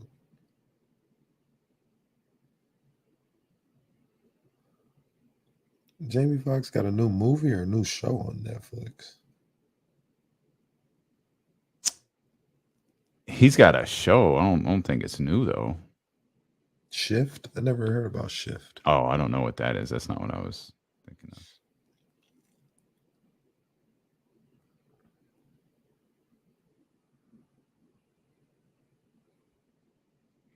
Man, Diana Taurasi's out for the season.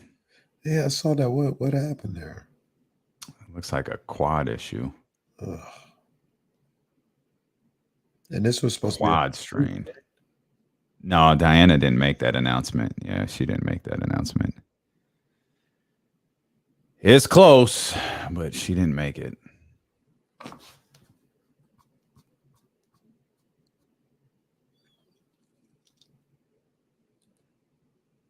Oh, premiere of Hard Knocks. Forgot about that. Who's on? Who's on Hard Knocks? Sure, the Raiders. Detroit. Tuesday night. Well,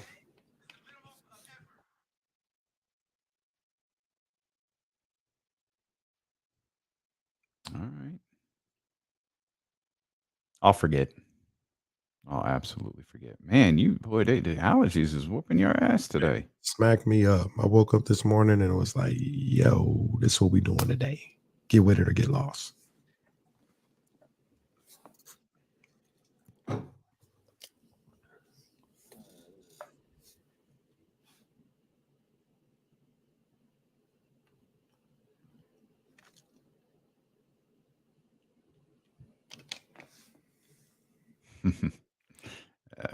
That's awesome.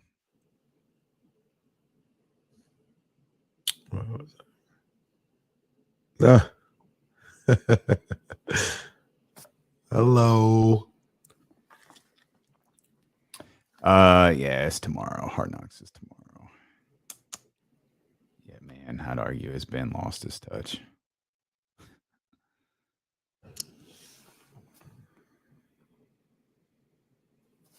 Ramsey with his random comment of the day. Always good for a couple of those. Let us know where he's driving. Oh, I was thinking about that, man. I hope so. Like, Jeff Fisher did that dude dirty. James Ham coming up a little bit over 1 hour from right now. Couple things I forgot to mention earlier in the show. Okay. Number one, big ups to the Republic and big ups to my main man, Roro, who did it again on Saturday night with the late goal to tie Rio Grande. I forgot their last name, whatever their name was, but the Rio Grande team, where a lot of the starters got the night off because they've been, grinding for so long. So they let the second string play.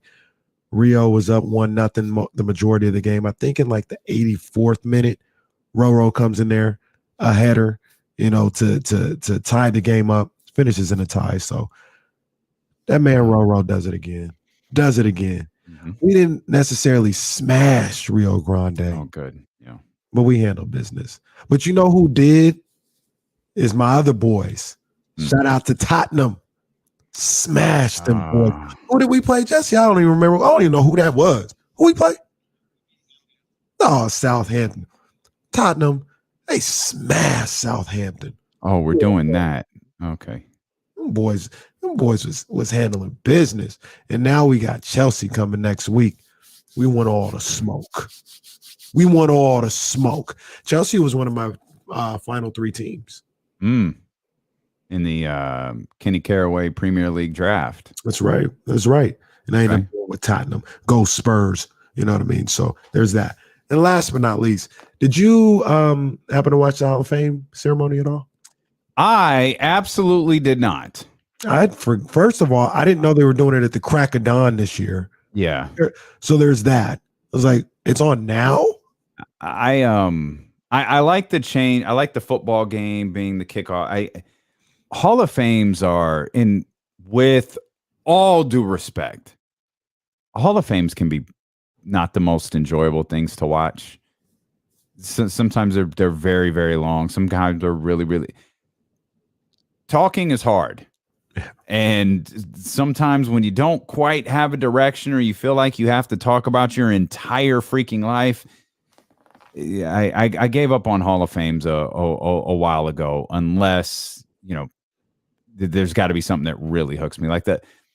I don't remember if it was I feel like this was a couple Hall of Fame classes ago, but the one with Tamika Catchings were in Kobe. Like I watched that. But no, I did not watch. I did not watch the speeches on Saturday. I could be a little biased because I'm a Niners fan, but I don't think so. I think this is great all the way around. Brian Young with his speech. Oh man. Willie Green during the middle of that speech for me. Well, not really, but like it was like nothing wrong with crying, but you've been crying a lot lately for someone who made fun of Willie Green for crying. You cried in Las Vegas. Yeah. You cried when you had to turn in your car. I didn't cry. And you cried watching the Hall of Fame. Once again, I didn't cry. You told us that you got emotional when you had to give up your car. There's a difference. I would have said I'd shed a tear. Getting emotional and having the feelings. That happens all the time. Actually shedding a tear. That only happened in Las Vegas. Okay. And get emotional. It's just like, man, I feel that. Okay. But Brian Young, he had I didn't know this. I wasn't aware. He talked about a son that he lost. He lost his son. I actually saw that part. Yeah. And there was like 13. Yeah. And I was like, I didn't know that. I was like, wow. And he got emotional. The family got him. It was, that was powerful. Well, yeah, so I did. Hall of Famer. I did see some of that circulating. That was tremendous. Again, there can be some great speeches in the Hall of Fame, but there can be some tough ones too. Remember when they gave Ray the portable mic and cleared the stage for like an hour? I said, "Oh my gosh." I've never seen. And WWE just copied that and did it with The Undertaker. The Undertaker spoke. The Undertaker might still be talking in his Hall of Fame speech. I remember watching that thing. Like, I actually did watch that. I'm like, this dude needs to stop. Like, you're great, bro, but please stop talking. This is excessive. Man. I'm on an island. I understand that.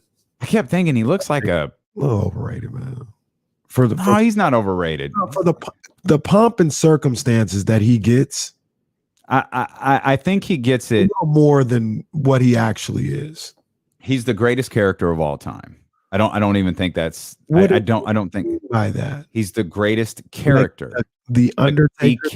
The character of the Undertaker is the greatest character in wrestling history. And what I think is even more amazing about it is I'll make an argument that the second greatest character in professional wrestling is Kane.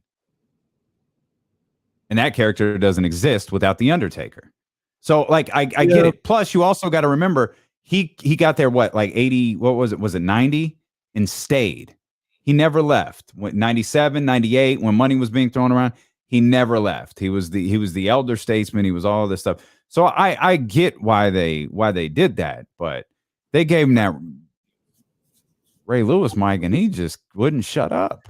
No, he wouldn't. But when you talk about him being the greatest character of all time, that's like, to me, that's almost not even saying a whole lot. Because almost like the wrestler, none of them are characters. None of them. No, that like everybody's Hulk Hogan is a character. Everybody is a character. And then the Undertaker ain't the best. Yes, he is. No, nobody did it. Nobody did it better than him. Nobody did it better. No, Roman Reigns is a better character. His story is better and more memorable than Undertaker's. His story is very good, but no. Stone Cold, Stone Cold is a person that they built around. Like when I think of character, when you're talking about it, the Undertaker, he came from Death Valley, and he's the tombstone. Like that's a story. Stone Cold was just a person. No, that's true, but still, like if you want to play if you want to play everybody as a character, you look at Stone Cold character. What happened when he turned heel? It didn't work. They went in against the grain. Like, it didn't work. The Undertaker's character regularly worked. Look, I don't really care for the dude either, but I don't think there's a single better character that's existed than that one. And my thing is, he's the only one that has a real character. Everybody else just was an individual that turned up. Hell, they left the character. He's like, I'm the American badass. Yeah, which was a bit of a character, but ultimately it went back to the Undertaker. Like, it went back to the regular version of the Undertaker. Yeah, I don't know how we get. Oh, Ray Lewis. I don't know. Yeah. Oh, yeah, the stupid microphone. That's what it was. Let's see. So that note to Cleveland fans: you win. No one talks about it anymore. Exhibit A, well, Exhibit A, B, C, and D will always be Ray Lewis. Yeah. I have no freaking clue where we were going. We got to the Hall of Fame. Undertaker, Kane, Roman Reigns. You want to go to Seattle real quick? You want to go to what happened in Seattle over the weekend? What was it? Oh, yeah, we could do that. So Paolo Banchero. So I don't get. This is just weird. Dejounte Murray does this little hezzy, this little move. You know, kind of toys with Paolo Banchero a little bit. Throws the ball. You know, Paolo gets like off to the side of him. Dejounte Murray throws the ball off the backboard, dunks it. Yo, that's pro-am highlight. That's dope.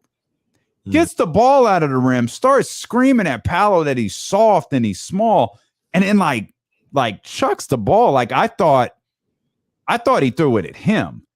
I guess he didn't. I think he just kind of like threw it like in the vicinity, but not like at Paolo. Yo, that was aggressive. Like, okay, very aggressive, yeah.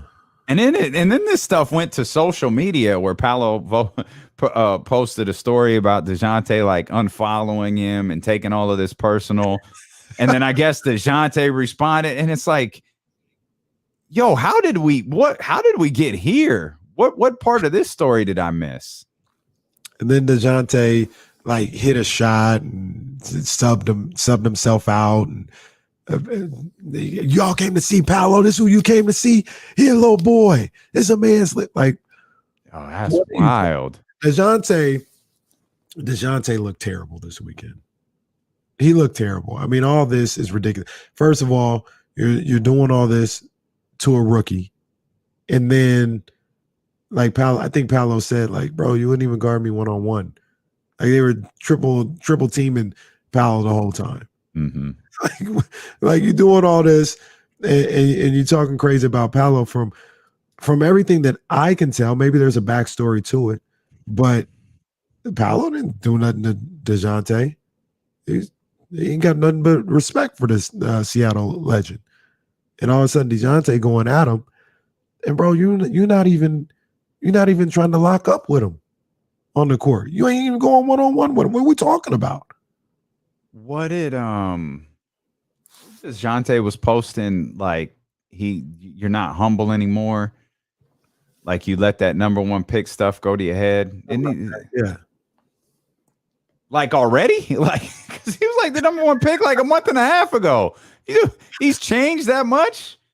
Like, hang on. Like, I heard Paolo was cooking him not him, but his team was cooking Dejounte's team the entire time. That's why they had to double and triple team him.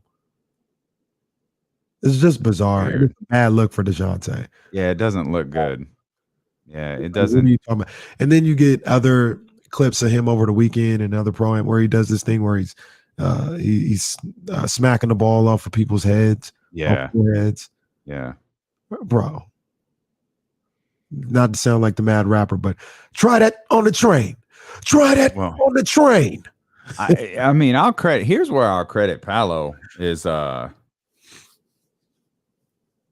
you know, the move, like, that's part of the game. Like, you just got to take your L. That's fine. Yeah. And yo, when you start yelling and talking about I'm soft and I'm small, and then you throw the ball, that's kind of where, like, good for Paolo for at least from an outsider's perspective, for not really reacting to that. Like in the video I saw, and it was hard to find like a continuous piece of video, but he almost looked at him like, yo, fam, you all right? Like, what the hell's wrong with you?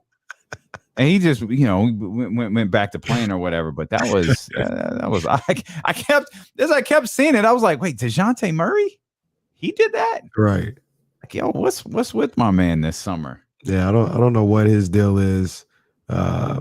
Ramsey said it best. I mean, this whole Atlanta thing, him going to the Hawks, maybe it's getting to his head a little bit here. It's like, settle down. We got to relax. The other thing that kind of needs to stop, and I'm in these basketball streets. I'm at these tournaments. I see it. All right, we got to stop with the too small stuff, man. Like, what are you talking about?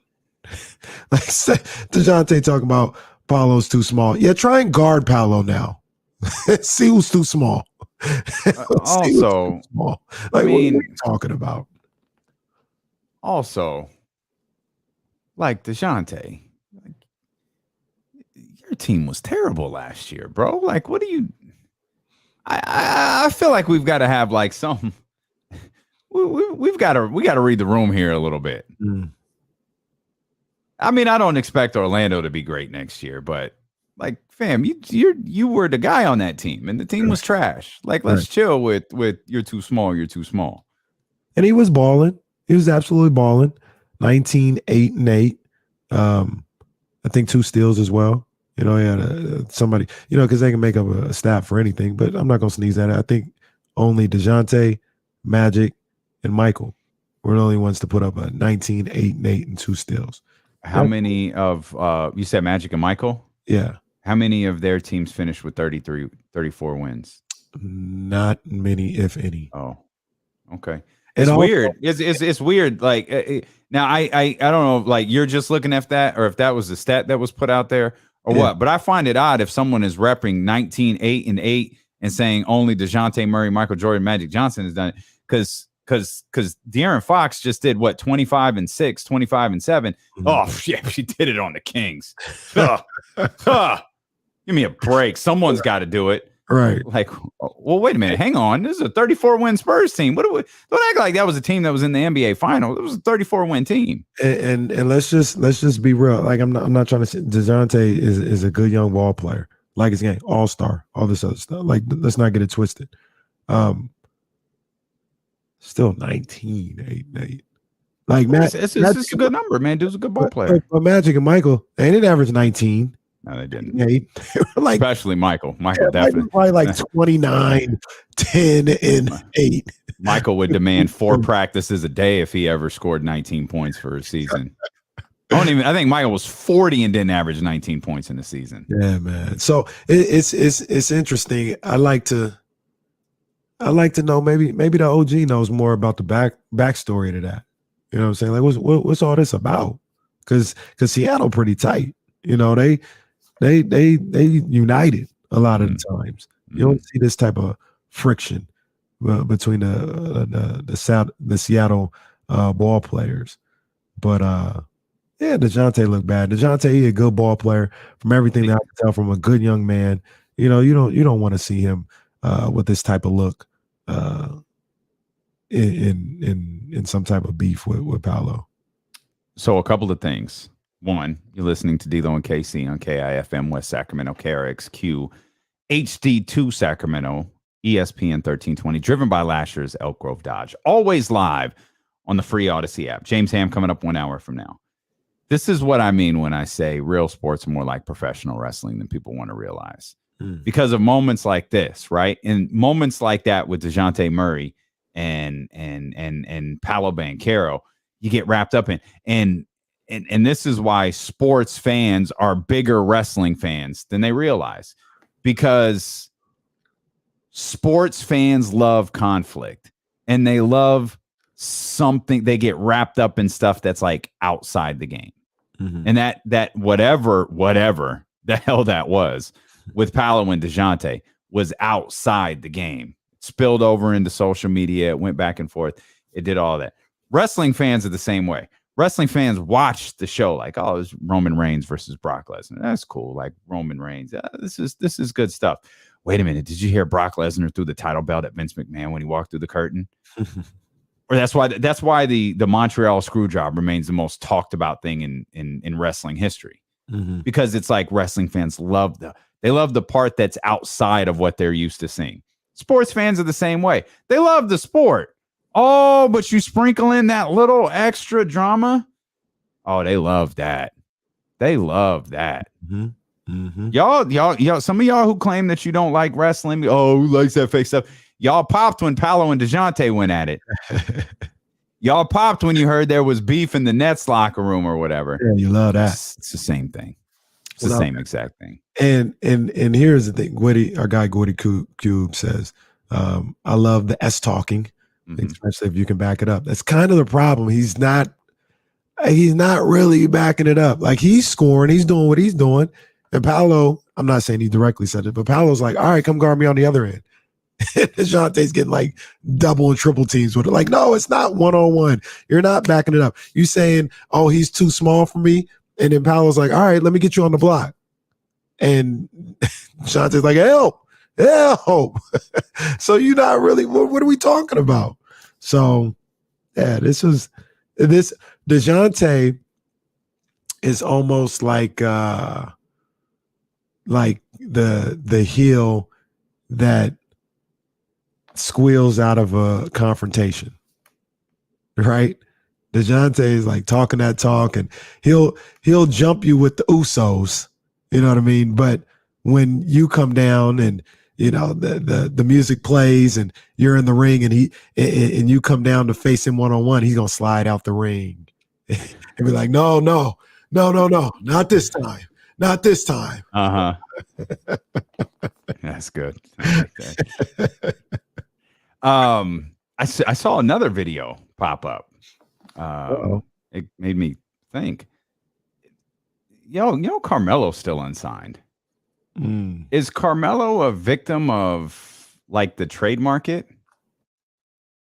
I mean, or like, because I feel like there's two options here. I guess there's three. Carmelo's a victim of the trade market. Teams think he's done. Or the Lakers destroyed him. Like all of the goodwill because I felt like he had a lot of, he settled into a nice little role here in Portland. I felt like that just was decimated last year. Yeah, I think there's a little Laker stink on Carmelo right now. I also think people, might think that, he's about done. The other thing that comes into play as well is I'm not sure he's a 82 game a season guy at this point. I think some teams may look at him like, we don't have to have Melo now. If he's still around the first of the year, we pick him up, we bring him in there for, the final 50 or so games. They may look at him like that now. But it's some Lakers stink. The season that the Lakers had last year, that absolutely rubbed off on Carmelo in a bad way. I just like, man. I mean, Jesse says Melo's a victim of his age. No, I get he's old. I get he's older. Just thought like, man, I thought he had settled into a pretty productive role. I made the mistake of bringing up Carmelo on the Kings once, and James murdered me with his eyes. Yeah, why they have to do that, man? Carmelo, come on, man. I'd love to see him in a Kings uniform. Hey, tell James. Tell James, and we'll see if James reacts the same way. If I recall, I'm gonna say it today. If I recall correctly, I know I recall correctly. He's kind of slapped himself in the head. He kind of did the face palm, but he did it to the forehead. So I'll let you bring up that question and see how it goes. But I saw the video. There are a few phenoms like off-season Carmelo. Like remember Hoodie Melo? Hoodie Melo swept the league for an offseason. Hoodie Melo was getting it in. That boy was balling. I think that was Oklahoma City era Melo, I think. I just didn't think he was Carmelo with done. that Westbrook treatment, that Westbrook on the Lakers treatment, where everything in OKC was Carmelo's fault. Yeah, I get your point. I do think they made a mistake though by not starting Jeremy Grant. Jeremy Grant was really, really good at that time in Oklahoma City. Well, it's the same thing right here, right? Like, I don't think that Westbrook is a good fit with the Lakers. Mm-hmm. It's not an ideal fit. It's not great, but that's not Melo. the reason why. Melo might have been, he might have been the James Harden on Brooklyn, Russ on the Lakers. Like the difference between, well, at least with Russell Westbrook, the difference between those two teams, like they had someone who could do it, right? Like Jeremy Grant was doing it at a really phenomenal or a really great level. And I get it. There's a fine line that you're walking there. I just thought they might have sacrificed some wins. If and that's tough. But it's a great comp. Like it's a fair point. It didn't that one didn't work. If Carmelo had accepted the role that he accepted with Portland in the Lakers on OKC, probably would have been the more ideal situation. And I think his role, essentially by role, you mean like off the bench. I think even in a bench role, his role would have been much bigger. Yeah. Like he still would have been a really, really important part to that team. I just think if you had put a little bit more focus on Jeremy Grant, they could have been better. I don't really look at that as like a big what if team though. I still feel they had some shortcomings. We'll come back. ESPN projected some finishes in the Western Conference. Nothing stunning, especially at the top. But a couple of things that did get my attention. We'll bring Cleveland and Darius Garland back into the conversation as well. We've got all that coming up. We'll take a look at the 49ers. They're gearing up for their first preseason game on Friday as well. James Ham, top of the 2 o'clock hour. Much more ahead. It's D'Lo and KC here on ESPN 1320. All right, be right back. Let's see.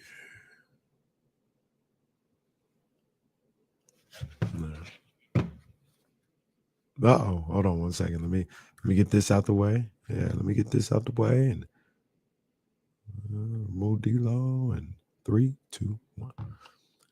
Shout out to all my people out there tapping in with the 13th right now. Big ups to my people over at Meister Watches.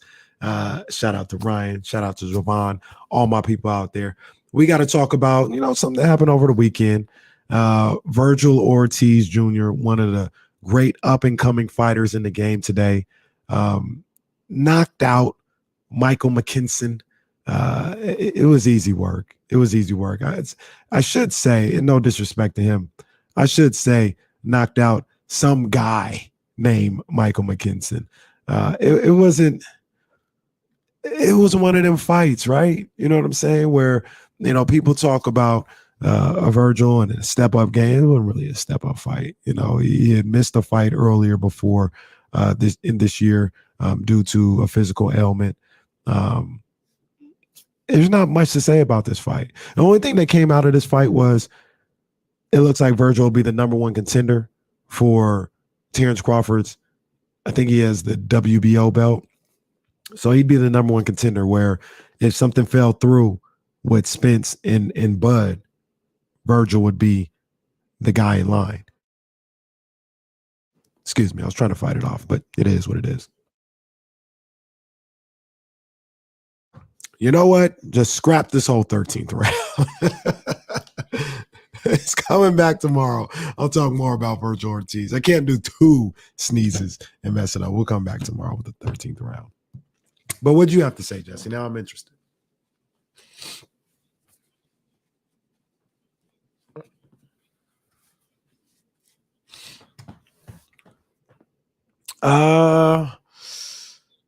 Yeah, that's fair. That's fair. Well, but here's where they're comparable. And I think it's a little closer than you give it credit for. The golfers still watch golf. That's nothing.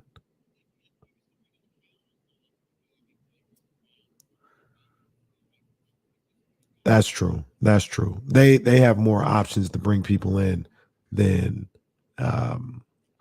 golf does. So.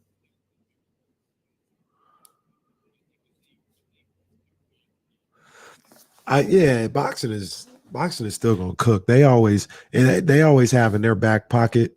They always have in their back pocket that they have these super fights to make. Golf really can't do much of anything.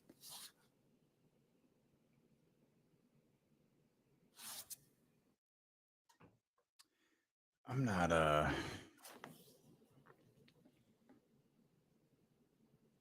feeling Arsenio. No, I don't know what direction to go with it yet. I mean, I don't know. Had an idea, but I don't have it laid. All of these shows I've had laid out in my head. I do not have this one laid out at all. So Arsenio. Oh, I actually don't like it. Shit. I don't like a couple of these. I was just about to say that. Yep. Logan Webb's old little league team taking on Hawaii. They've been good my whole life.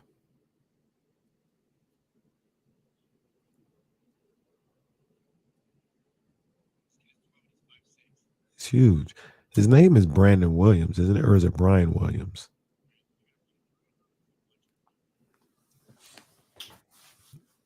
You want to do best crews in hip hop? The beefs? Battles?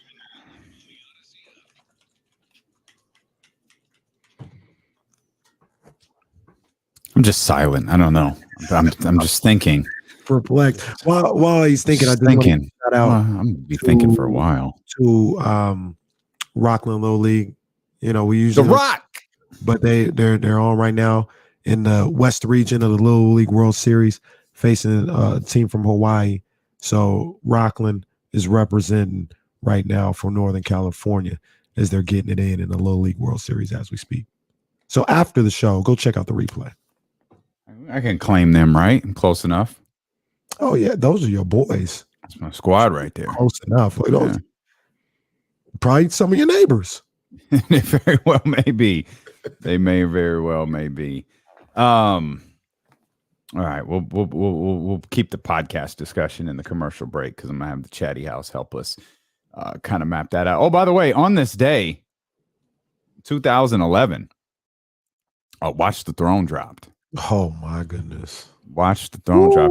As a matter of fact, I think I still have the sample spotlight coming to social media. Like I only play them for a second because we get in trouble. But yeah, y'all got to tune in. I think we'll drop. We'll drop this. This will drop Thursday when the first episode of Corners of the Culture pops. But we got there's a lot. Just gonna be tuned in for this one. It's mind blowing. This spotlight is crazy, and it closes out with my man. I won't tell it. Yeah, this is good. I've learned. I had this idea for creating this social media video for Sample Spotlight. I've also learned what a pain in the ass it is. Like it is like these content creators, like these kids who do like these TikTok videos with like multiple photos and overlays and pictures. Do y'all have jobs? Like, cause I'm sitting here, I started working on it yesterday. I'm like, oh, wait a minute. This isn't going to work. I got to try a different strategy. That was after, trying it for 25 minutes. No, this isn't going to work the way I wanted to. I got to try something else. Doing it again. Wait a minute. This isn't working either. I quit. I got to go back to it today. Like I got to get this created, but, it's going to be dope. Once it's done, it's going to pay off. It's going to be dope. It is, man. This is some good stuff, and it's only going to get better. And I'm looking forward to it. We're going to figure out this next episode, though. I mean, we got options. We do. So yeah, we've recorded 2 episodes of the podcast, and the third I had mapped out to be the Legacy of the Arsenio Hall show. And I think there's some great stuff there, but I don't know how to do that yet. Like I can't figure it out. Like I know there's a great conversation there about what Arsenio Hall means. Right. I'm not part of the reason I don't like it is because I think our first episode's really good. Mm-hmm. I think our second episode is great. And I don't want to follow up that second episode with this. So I need to we got to figure out another, and we have no shortage of ideas. It's just which one is going to be. It might be the first album breakdown. Okay. Figure out which one, but it might be the first album. We're approaching those. Maybe we should do something current. Could we do B? We could. I mean, we could talk about it. That wouldn't be current though, because this episode doesn't drop for 3 weeks. Well, no, we could. What we could do is we can take some time to just look back at the summer. That'll be towards the end of the summer. Yeah, it'll be final week in August. A lot of things dropped over the summer. You know, a lot of the heavy hitters were doing their thing, and yeah, we could talk about that. Okay, all right, we'll get it figured out. Our first guess. But that we're gonna have lined up by tomorrow. Maybe. Maybe. Here's the thing. We don't have to record tomorrow. We needed one in the bank because I'm off next week. Yeah. So we have like time to play with if we want to try to do a guest, but we're just put off recording. Aldrin in the chat, he does bring up a good point. And I mean, I'm just read what he said. This came from his keyboard. Please don't flame me, but that liftoff song with Beyonce on Watch the Throne is a hot mess. Never liked that song. Usually I go No Church in the Wild, and just miraculously it goes to Otis. I don't know how. I'm not saying I skip Liftoff. I'm not saying that. You're not getting that from me. I'm just saying usually when I listen to Watch the Throne, usually it just goes No Church in the Wild, then Otis starts playing. I don't know how that happens. It's cool that, I mean, that's not a skippable record. That's not what that is. You're both wrong. It's not the dopest track on the album, but it's not something you skip. I'll say this.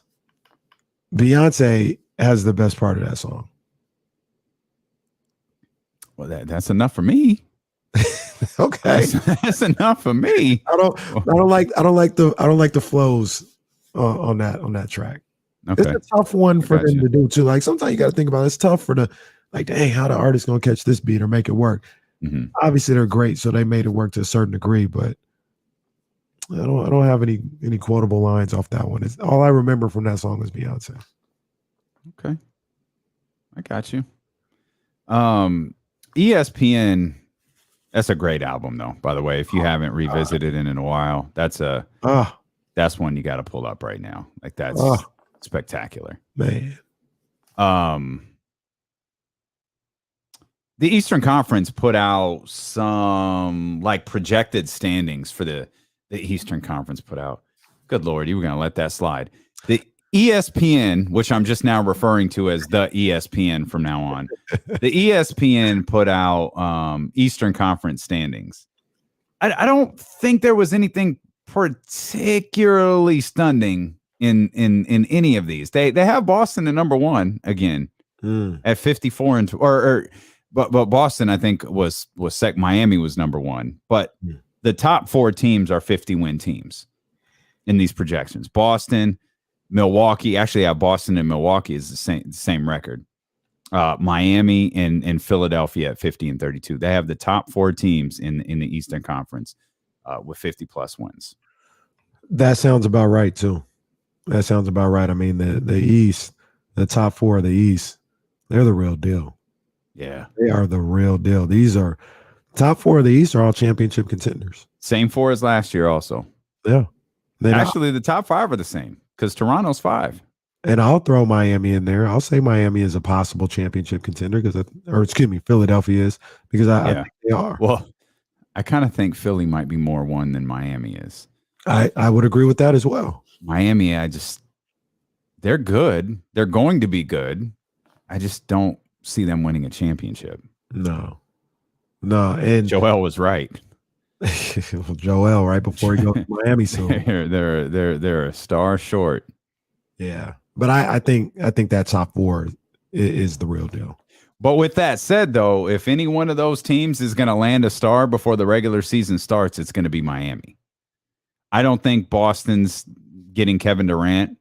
I don't believe Milwaukee's even a part of these conversations. At least it certainly doesn't appear to be. Same with Philadelphia. Like I thought Miami might ramp up their intentions for Donovan or Kevin Durant, or maybe they have as much as they possibly can ramp them up. But I feel like for Miami to truly be a contender to those other three teams or a contender to win the NBA championship, they need Kevin Durant or they need Donovan Mitchell. Yeah. Donovan Mitchell makes so much more sense on Miami to me than he does New York. From a Donovan Mitchell perspective, obviously the Knicks don't. They don't care about that. From a Donovan Mitchell perspective, I feel like Miami makes more sense than New York. Yes and no. Okay. I don't think they make any sense from a Utah perspective, though. Utah will get virtually nothing from Miami. You get Tyler Hero. No, you won't get nothing. You just won't get what you'll get from New York. Yeah, but you'll get Tyler Hero and nothing. You're going to get a bunch of Heat picks. Well, you're going to get nothing anyways. You're good. That's what you're getting from everybody is picks. Yeah, but the Heat picks are no good, or they're not as good. No, potentially. Yeah, and you'll be saddled probably with Duncan Robinson.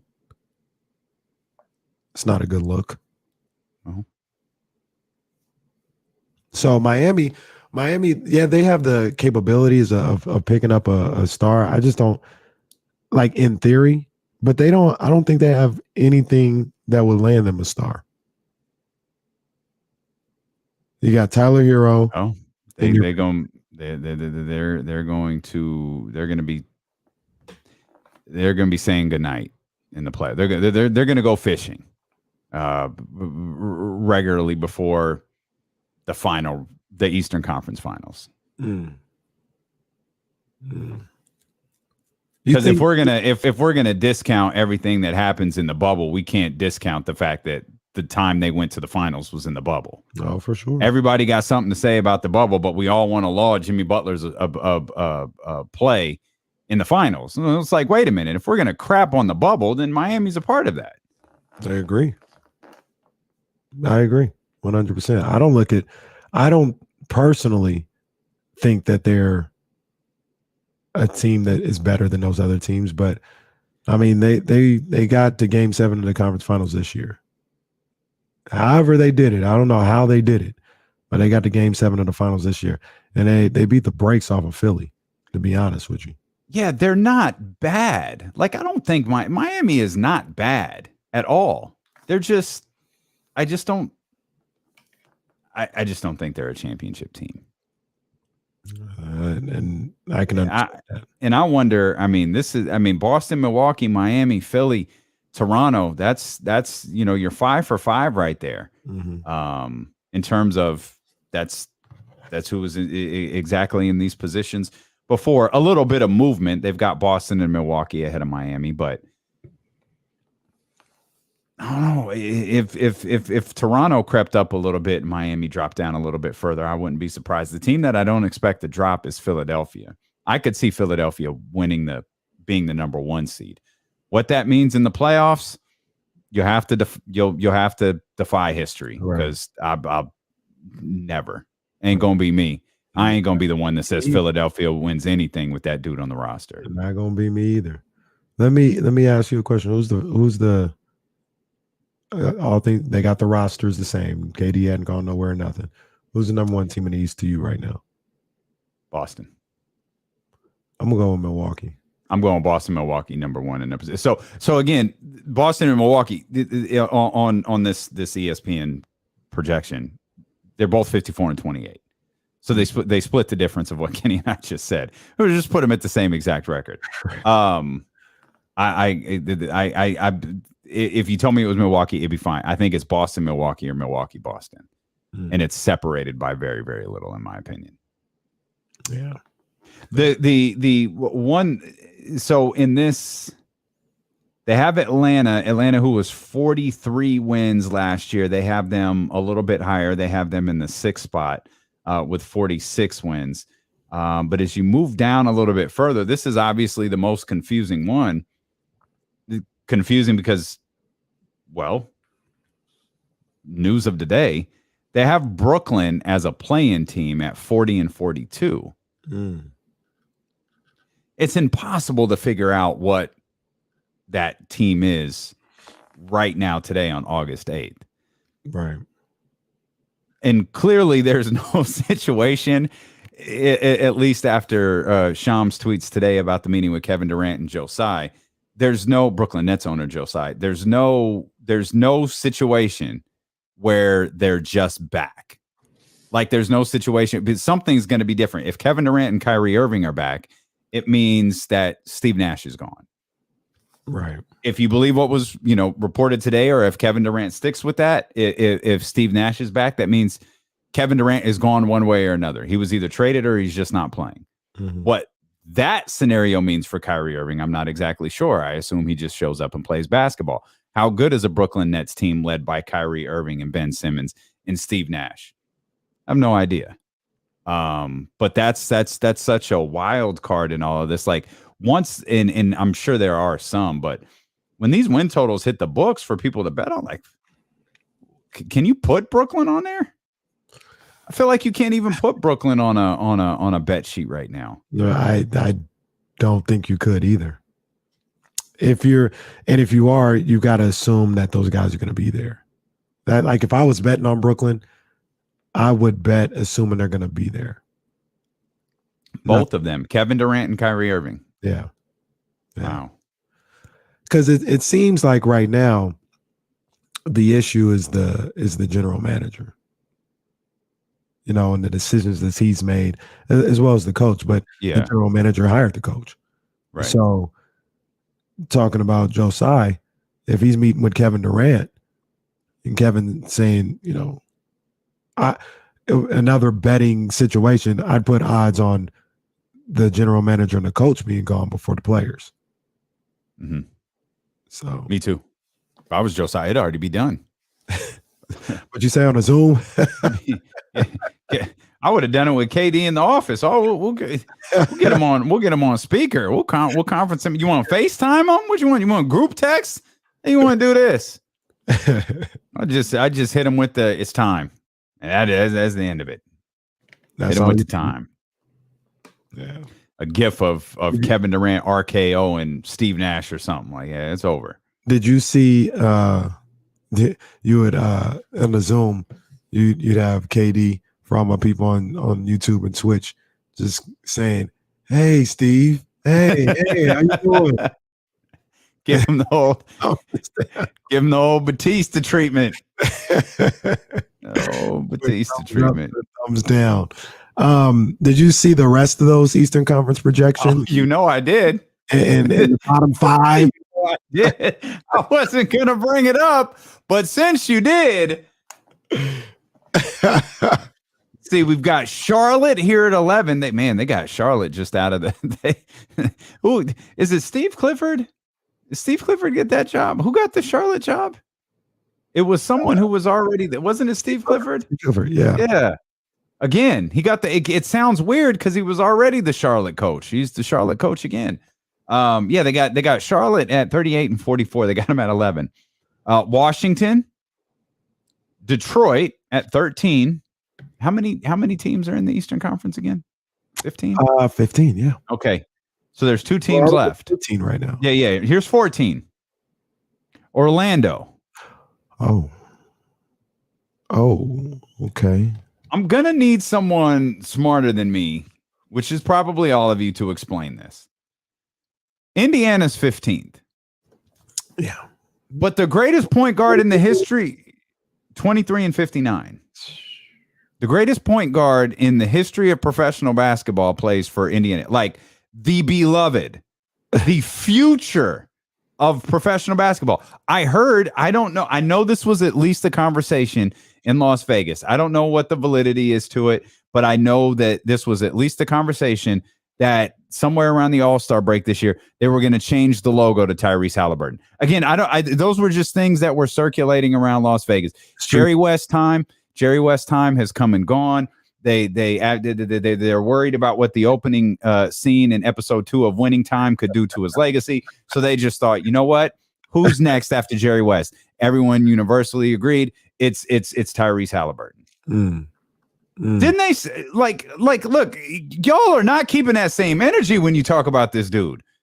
He makes everybody better, and he's this 23 and 59. I'm gonna be honest. I don't think the Pacers are that bad. I think they're that bad. I think that's really.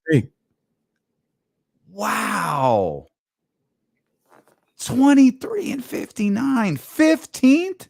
Last place. I think they're somewhere around 13, 14, 15 in the East. I don't think they're good at all. But like you said, well, okay. So to be fair, for a second, Detroit in this, and this, we'll just use this as the barometer, is 13th. You said 13th, 14th, 15th. They're 5 games better than Indiana in this projection. Is that that's 28 and 54? I mean, that's not particularly good either, but. No, I guess I just didn't think they were that bad. Yeah, I think they're a better team than Indiana. And look, maybe this is great for Indiana. They're trying to get in the Wambiana sweepstakes. Wimbiana? I think that's how you say it. I think it's Wambiana. I always know how to say it, and then you say it, and it throws me off. Wambiana. No, I don't think that's it. Jesse, say it. God, all right, forget it. Indiana. No, I don't. That's not it. I don't think that's it. Now I have to. Now I got it. They're in those sweepstakes though, so yeah, maybe that works out great for them. But that kind of defeats the purpose. I thought you had an all-world player. I thought you had a guy that was, according to guys like Ben Simmons, was going to be an all-NBA guy at some point. Bill Simmons or Ben Simmons? Bill Simmons. Oh, I swore you said Ben Simmons. I was like, wait, Ben Simmons said what? Bill Simmons. Like he said he's all NBA guy. Thank you. That's it. Thank you. That's it. It's just weird. Like I saw that. I was like, wait a minute. What are y'all doing? Like y'all are just walking all of this stuff you said, but you and look, as you scroll through this, they know there ain't even a write-up about the Pacers. They stopped at Orlando. They wrote about Detroit. They wrote about Washington. They literally didn't write anything about Indiana because it doesn't fit all of the stuff that you wrote about them before. Exactly. That's weird to me. Like, it's cool. Like, if you want to rep Tyrese, like, rep them. Say, yo, they're building around him. They're doing this. But y'all put him last and then just was like, we're going to ignore it. We're going to write about Charlotte, Washington, Detroit, and Orlando. The whole thing isn't about if Tyrese is a good ball player, because we all believe he's a really good ball player. It's just the way everybody was jumping out the window with it. We're going to need you to, like, it doesn't add up. Like, if he's everything that you guys said that he was, and the Kings are such fools, you can't have the worst record in one of the worst records in basketball. We'll see what they say about the Kings. I assume they'll post it tomorrow. They've got the Pacers 2 games worse than they were last year. Again, these are projections. What do projections mean? Nothing. But these are projections from media people. The same media people who killed the Sacramento Kings for this trade. And you're telling me this trade made the Pacers 2 games worse than last year? But the Kings were dumb for doing it? It don't add up. Oh, what are we doing? Once again, like Killer Cam told us, man. That's not Killer Cam. This is. I was going to say. Isolating the sweet science of the sport doctrine. Why, though? Why? That one's going to magically not make it to the new studio.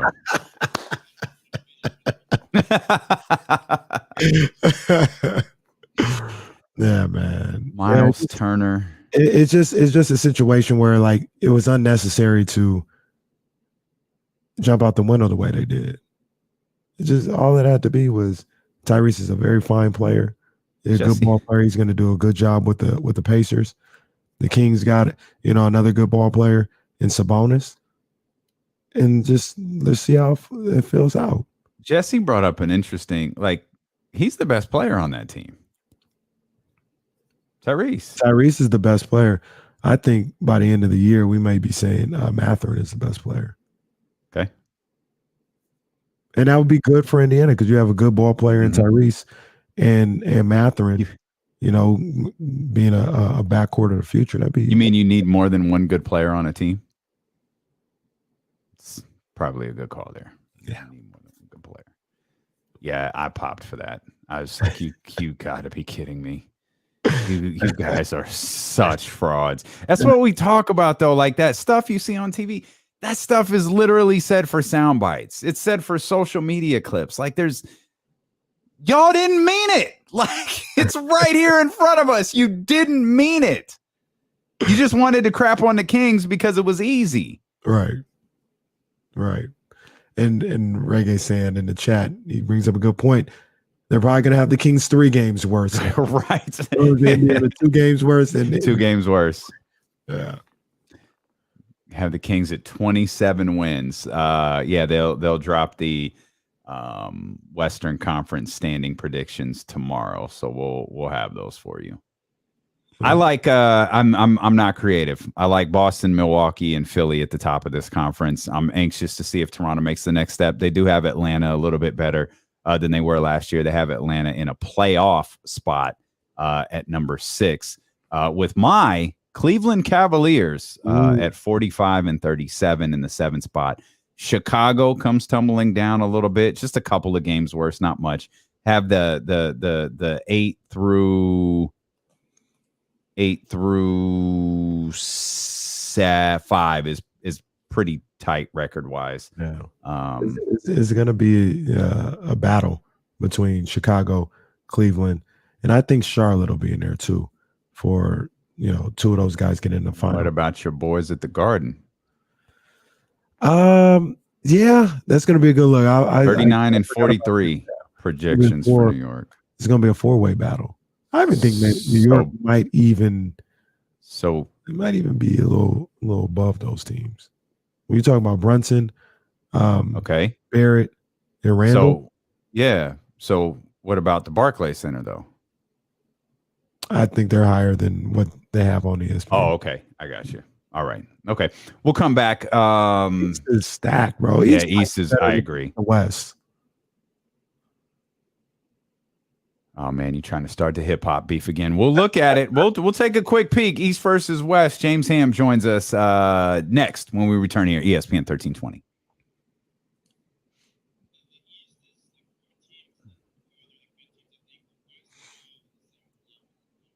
Well, I think except for I still think Golden State. Yeah, of course. I still think Golden State's on a different level. I think Phoenix is too. Yeah, that's why I said I think they are. Yeah, but I think that's it. Like I don't think there's. I think you're right. I think after that, nah.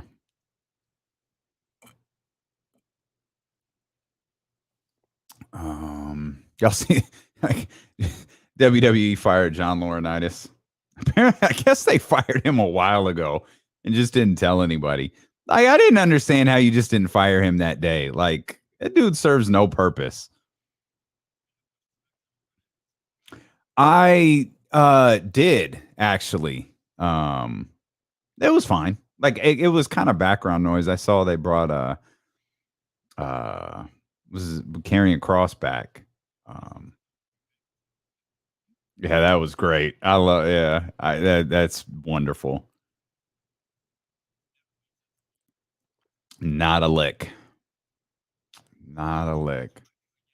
Yeah. Triple H really is taking over. Like, yeah, we ain't. Yeah, I'm the captain now.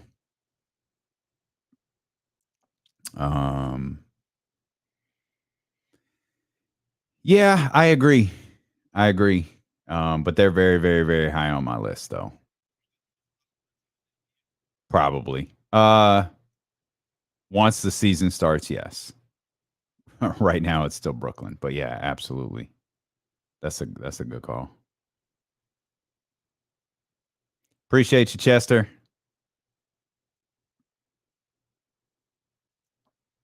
That's interesting. Don't think Golden State will have a ton of wins in the regular season, though. So, can you define a ton? I mean, 53 last year. So you think same? Because I mean, they were, I was one game away from being fourth. So 53 or less, more.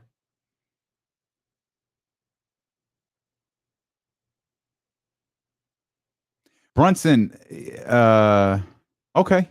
All right. So, I mean, 48's definitely on the lower end. 52, that's a game less than last year. And I got you. Okay. I get it. I also think they know how to, I don't want to, I think they know how to conserve energy. Not just like physical energy. I think they know how to conserve mental energy too. I don't think they get too down or too up during the regular seasons anymore. So I'm with you on that. I think 48 might be a smidge low. I might split the difference and go 50, but I'm with you there. What would you consider a win for the Kings this season? What do you mean?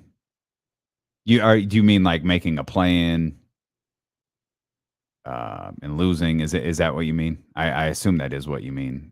Obviously making the play-in is important, but they have to improve record-wise. Somewhere between a 8 to, preferably 11 game improvement. James Ham, Kings Insider, creator of the Kings Beat, set to join us at the very top of the 3:00 hour. College football season is approaching.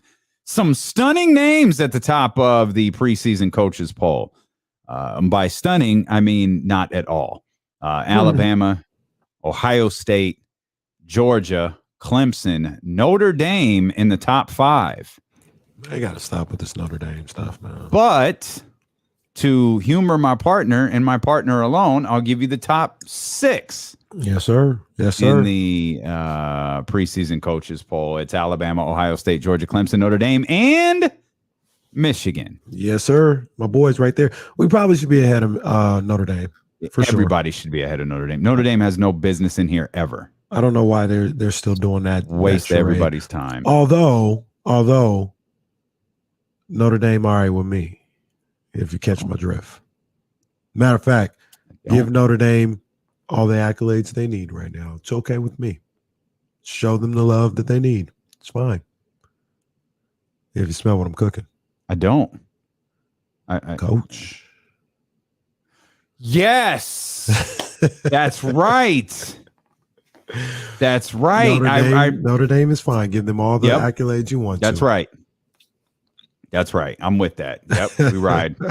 we ride with them for sure. This is really going to test my limits on this because I do not like. I just Notre Dame is just so grossly over discussed in college football, but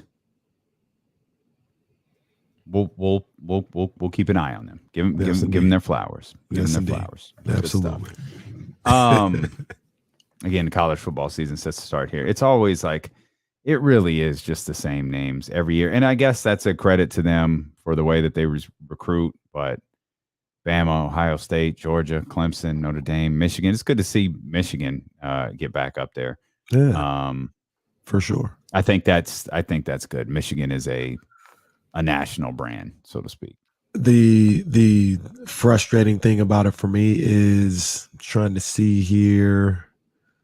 Well, this is surprising, kind of. But the first Pac-12 school you get is Utah at 8. Utah in the top 10. Wow, 8. Okay, yeah. Then you got SC at 15. And that's pretty much it for the West Coast. Sounds right. Oregon at 12. Actually, I take Oregon 12, USC 15. Okay. So no West Coast representation. You want to take I got the top 25 ahead of me. You want to take maybe the most, I guess, at what the most random team in the top 25 would be? Most random team. No. It's like most random. No. Some would say Utah's, but outside of Utah. Okay. No. Who is it? Kentucky at 21. Is that a little random? Yeah. No, I wanted football.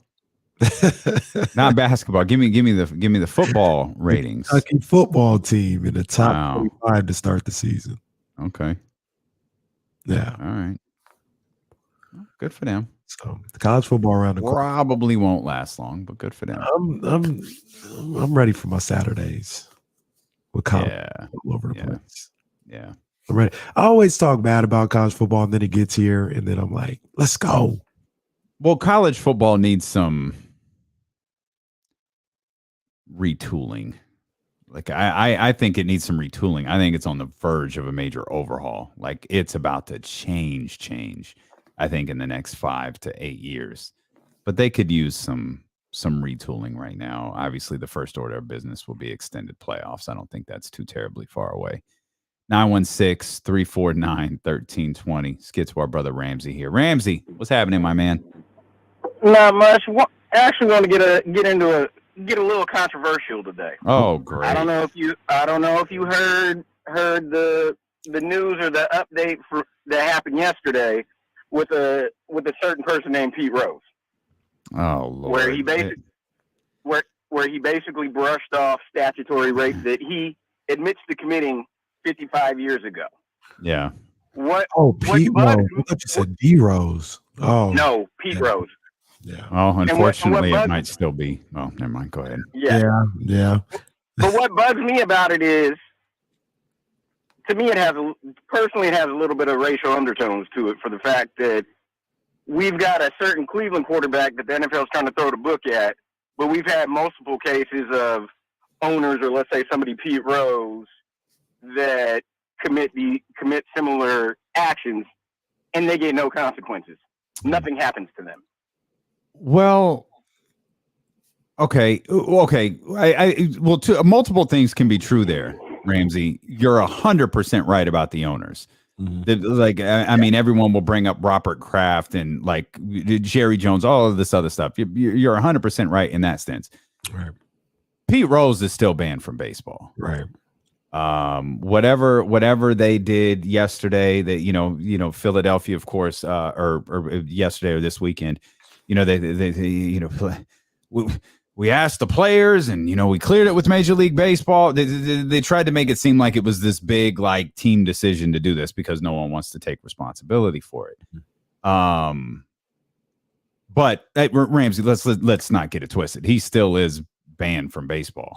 What was and I think that was his first time in Philadelphia. Yeah, because it was a reunion for a reunion, or was it? No, I think it was a reunion. Okay. Yeah, it wasn't for him specifically. I think it was for that team. And I'm trying to think. Maybe we can look it up. Is his number retired in Cincinnati or Philadelphia at all?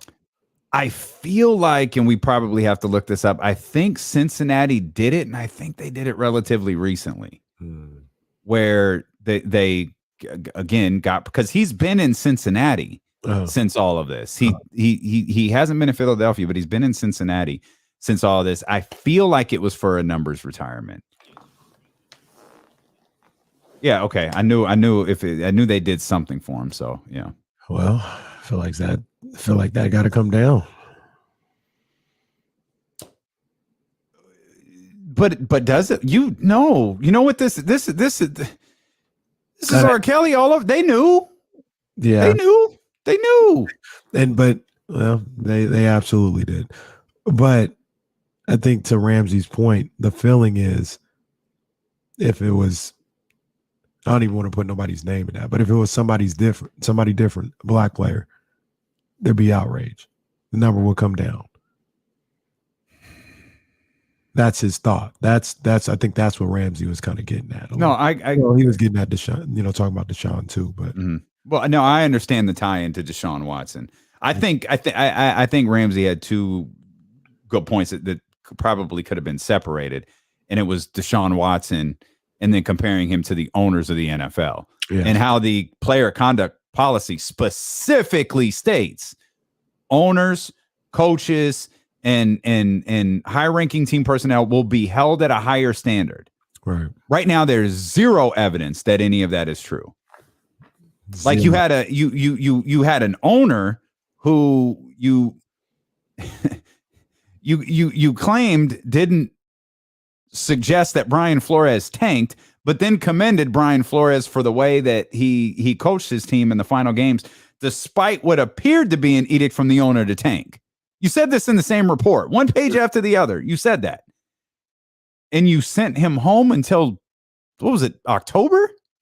And he can still go to the games. You essentially didn't punish him at all. Didn't do anything. And that didn't even include the tampering and all that other stuff. So, but with Pete Rose, I don't know. Do what Pete Rose is gross. Like when people learn, stop inviting him to stuff. Look, he's the home run king or the hit king. Mm-hmm. He's not that important to baseball. You can tell this. You can honor your Phillies, your Reds, your hit king. You could do all of that stuff without inviting Pete Rose. You could put a nice video wall of him sliding headfirst into, second base or whatever, or doing whatever Pete Rose did in his day. He doesn't need to be invited. Y'all need to stop inviting him to the party. That's your fault. That's the Phillies' fault. It's the Reds' fault. That's baseball's fault. Stop inviting him to the party. Yeah. So he appears significantly grosser than someone who bet on baseball. Absolutely sicko mode behavior from him routinely. Can you imagine? This dude was 32. He said, "Oh, she told me she was 16." Bro, what? What? Like that makes it better. Like Pete, 16? What? You're a grown ass man. What are you doing? Come on, man. That's sick. That is sick. So I'm gonna go out on a limb. I don't think Pete Rose will be invited out anymore. I think that might have been the end. As we bring in our 1320 Kings insider, James Ham. James Ham's always invited out. Creator of the Kings Beat. Hammer, what's happening, man? I thought the end of Pete Rose happened like a long time ago. Why would you go back to the well? Like, why would you do that? It was well over a decade ago that the whole All-Star game meltdown. I don't know. They feel like they have to honor this guy. Like the Cincinnati did it 6 years ago, and then Philly did it last night or this weekend. Yeah, I mean, I think the Phillies were honoring the 1980 team, right? That's right. Yeah, but why are you honoring the 1980 team in 2022? Like the 42nd anniversary of a team? Like, I don't get it. Like, it's the tough. only thing I can think of is they didn't get a chance to do it in 2020. I guess, yeah. Like watching Pete Rose grow up, and he was fun to watch. He was, Charlie Hustle, but some of these guys, they get to a point where they can't be around anymore. You can't have them in the public, spotlight, and it's tough. I don't get why they keep bringing him back. I mean, there are other people like that too, but he's kind of the one that stands out. I mean, he's banned from baseball, so I'm confused why he's allowed back in the door. Right. Everybody seeks permission, and just for one night. I was telling Casey, I think the next time someone one, I don't think anyone is going to seek permission again. Two, should they do it again? I think baseball's just no. We're good on Pete. Let's Pete will get a nod, I'm sure, after he's dead and can't give a speech anywhere. Like at some point, he's going to be allowed to go into the Hall of Fame. Someone's going to let him in there, and it'll be after he's dead, and you can move on, and we'll never have to hear him talk. I don't think that will happen. I don't think they'll ever let him in the Hall. I think Bonds and that whole group is going to have a tough time for the steroid era. But I don't know. I mean, Pete Rose bet on baseball. He bet on his own team. To be clear, too, I think the steroids thing is stupid, too. Like Roger Clemens, there's nothing more egregious than Barry Bonds not being in the Hall of Fame. Roger Clemens is really close. Yeah. And I'm not a Roger Clemens guy at all, but I'm also not stupid. Like, I know what he is. Like, the fact that those guys aren't in the Hall of Fame is... Yeah, I mean, even the problem that I have with a lot of that is, they say, oh, well, this is when I started taking it. And it's like, okay, prove that. Prove that that's when you started taking it. Because, I mean, Roger Clemens was done. He was washed. And he was washed in an era where in order to get into the Hall, you needed 3,000 strikeouts, you needed 300 wins. And he was completely washed up.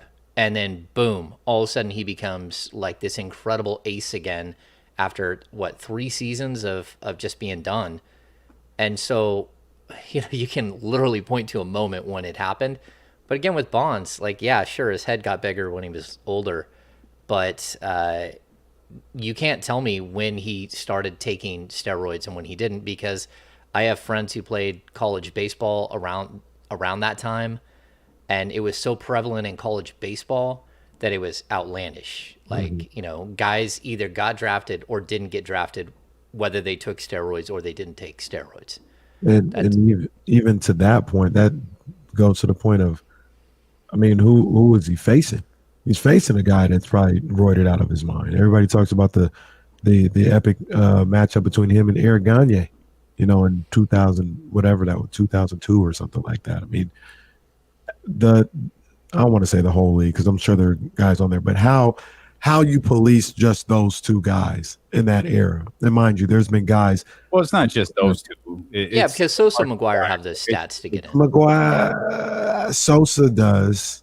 McGuire's fringe. Well, he's fringe, but he still has close to 600 home runs, doesn't he? So he's not fringe. Like 500 home runs is automatic induction, 3,000 hits, automatic induction, 300 wins. Like I grew up watching baseball and praying for guys to get there and, hoping that they would hold on. And I know like the win totals are something that they can't abide by anymore because pitchers, I mean, I was listening to the A's game the other day and they had a pitcher from, I think from the 72 World Series team. And he had 40 starts and he pitched like, I think they were talking about Vida Blue. He had 40 starts and like 320 innings. It just doesn't happen anymore. Like these guys had rubber arms. And I'll also say this too, because it's an interesting discussion. Baseball has mismanaged so many things where I think the NBA, they are so controlling. So when you say, oh, baseball isn't going to let him back in, I don't know that baseball has the same rules that the NBA does about who's let in and who's not. Right. So like if there's, when we had the Stephon Clark protest outside the arena, like the NBA decides whether that game gets canceled or not. So we played one night with 3,000 fans, and I think a couple of nights later with 5,000 or 6,000 fans in the building. But the NBA says no or yes. And then when we got to the pandemic with the game against the Pelicans, like the only reason that game got canceled was because Pelicans refused to come out of the locker room. And so we had this moment where the NBA is forced into a decision, but the NBA decides everything, where I think when you get to the Major League Baseball, it's a lot looser, like the guidelines on stuff like that, or when a game gets canceled or all of that. I don't think that it's really run through the league like it is in the NBA. Yeah. See, but the thing about it as well, though, going back to what we had talked about with you can put McGuire at 583. Not 600, but that's still close enough. I can see him being in Sosa. It's really those four guys that get penalized. And what I was saying is they got guys from that era who are in. Palmeiro. Like you think you caught Palmeiro's not in. Palmeiro's not in. I mean, I'm thinking of Ivan Rodriguez, who I think has something going on. Well, there's Mike Piazza. All these guys from that era. You think you caught everybody? Yeah. Right. Like, no. You didn't. I mean, like Bagley. I mean, like there's a bunch of guys that I don't want to say who is and who didn't. Frank Thomas was a ginormous man. There's a lot of guys that you have question marks about, and I don't think we'll ever know the end of it for sure. Like even like Big Papi. Steroid. Didn't Poppy get caught? Oh, I don't know. I know Poppy- Tejada and Palmero No. flat out got caught. No, what happened? Poppy might have got caught, but what happened was He's eating with the boxers. he right, the tainted meat. Tainted But I think it was a situation where when they had that study or the investigative report where it was Yeah. every team but the Red Sox. Well, they had a list of names and they would never release the list of names. And Right. there are a lot of like assumptions on who is on that. Like I remember Miguel Tejada getting caught when he was with Baltimore, and he blamed it on getting a vitamin B shot in his behind from Palmero. And, you know, Palmero went in front of Congress and sat there and yelled and screamed. He didn't do it, and then he got caught like months later. Right. And again, I mean, some of those guys just amazing. But of that era, like Jim Tomei is in, and I think Tomei would hit, like in a normal era where there wasn't that, he would have had a difficult time if it wasn't for the fact that he was in an era where, you know, hitting 600 home runs became the norm. Yeah. Yeah. Sorry. Anyway, I love baseball. I'm reading something on Ortiz survey testing. Yeah. All right. You're listening to D'Lo and Casey on KIFM. West Sacramento, KRXQ HD2 Sacramento, ESPN 1320, driven by Lashers, Elk Grove Dodge. Always live on the free Odyssey app. I always also, and we'll let table this topic because we got to talk about the Kings' massive signing over the weekend. I just assume they all cheated. That's just a much easier way to approach it. I assume everybody cheated, even the guys I really, really like. There's a player who was hurt so much. Like, dude, take HGH. It'll totally help. Like, it'll get everything back on track. All right, so we'll put steroids in baseball and Pete Rose behind us. We'll put Pete Rose behind us forever. Box. Kent, I don't even want to put him in. Let's just throw him out. Just throw him out. He doesn't even need to go in the box. Jazz style. Yeah. Someone brought up in the chatty house Alex Rodriguez. That dude got caught like 7 times. He got caught twice, and Alex Rodriguez has one of the great babyface turns in professional sports history. I love A-Rod. Rodriguez alone. How that guy's on TV right now talking after, like, he literally is like the face of it as much as Bonds, or I mean, he is. He's the guy that he got caught. Oh, he's not the face of steroids. Absolutely not. Bonds and McGuire. Bonds and McGuire. Yeah. And Sosa there first. Yeah. And Clemens, you almost forget about sometimes. Like I thought about Roger because I was watching The Captain this weekend. Phenomenal. I was wrong. Like that show is just great. A1. I apologize to Derek Jeter for not thinking that first episode was good. I stand by the first episode wasn't interesting. It was mid. It was mid. Everything else has been, especially these I guess we're mid-series, wherever we are, really, really good stuff. I was like, oh, that's Roger Clemens. Like, I feel like I don't see him very often. Like, I forgot about him. Okay, now we'll leave baseball behind. I like Alex Rodriguez, too. I do like Alex Rodriguez. That's kind of my boy right there, A-Rod. I like A-Rod. James hates him, but okay, now we'll leave baseball. Tell us about Kent Bazemore, the Kings' big championship signing of the week. We've had an extensive conversation today about Kent Bazemore and where he fits and like how this works. And I mean, we'll start with this. Kent Bazemore on the roster opening day? Yes. Okay. Yeah, I mean, I don't know what that means for Matthew Della Vedova or Chima Moneke or KZ Akpala or I know what it means for one of them. Chimezi Metu. One of them won't be on the team. I think Bazemore will be on the team. Okay. Yeah. I've always said that one of the biggest mistakes that McNair made was even if he would have just come back with the same team in that first offseason and, brought back Alex Lynn instead of Hassan Whiteside and Kent Bazemore instead of Big Dog son, Glenn Robinson III. Like if he would have just done that, like that team would have been okay going into the next season. But I just thought that they were stripped of all their depth. And Bazemore is one of those guys, man. He does a lot on the court, Sometimes he does too much. But with the Kings, I felt like he was empowered, and I felt like he empowered others. And I don't think that works when he goes to a veteran team like the Lakers or, again, Golden State. But I think with the Kings, it totally works. And it's funny, we talked about this on Friday, how him and Anthony Tolliver both got traded to the team at the same time from different places, if I'm not mistaken. It was Trevor Ariza got traded for Bazemore. And they, after like 2 games, they held a team meeting and said, look, you guys aren't this bad. We all watch you from the outside.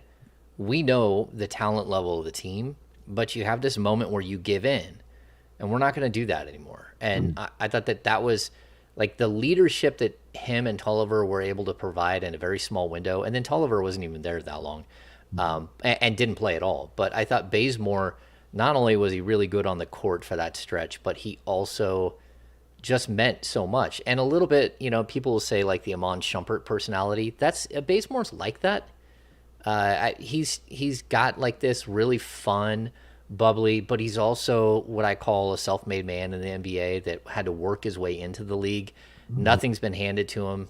He did make $19 million a year for like 4 years from some crazy contract that the Hawks signed him to. But I think he's a great 10th, 11th, 12th man to have on your roster. He's a guy who is a professional player who can come in, and if you need him to play, he'll play, a little bit like Garrett Temple, and just a good spirit, really good spirit. Do you look at Bazemore as a guard or a forward, or do you look at him like a 2-3 or a 3-2? Yeah. I'm not sure that it really matters. I think he is, at this point, I think he's probably more of a 3-2. And he started some games, if I'm not mistaken, at the 3 for the Kings. I just think that you needed depth at that position. And even if it's depth that might not play a lot, because we've talked about how the backcourt is so stuffed and how you're going to have to steal minutes at the 3 and how, Akpala and Shima Moneki were up against it either way. Because Herter is going to play a bunch at the 3. I don't think it really changes much. I just think if you have injuries now, you have more depth, and you got a guy who is going to be on the sidelines rooting on his team and having good conversations with guys and making sure the guys are being professional. And him and Harrison Barnes are super close. But that's something with Harrison Barnes. Harrison Barnes is super close with a bunch of guys. But they played in their rookie year. I think it's their rookie year together in Golden State. Yeah, just like Justin Holiday and Harrison Barnes were very close. So, anyway, yeah, I think he's a nice add this late in the offseason. You could do worse. Yeah.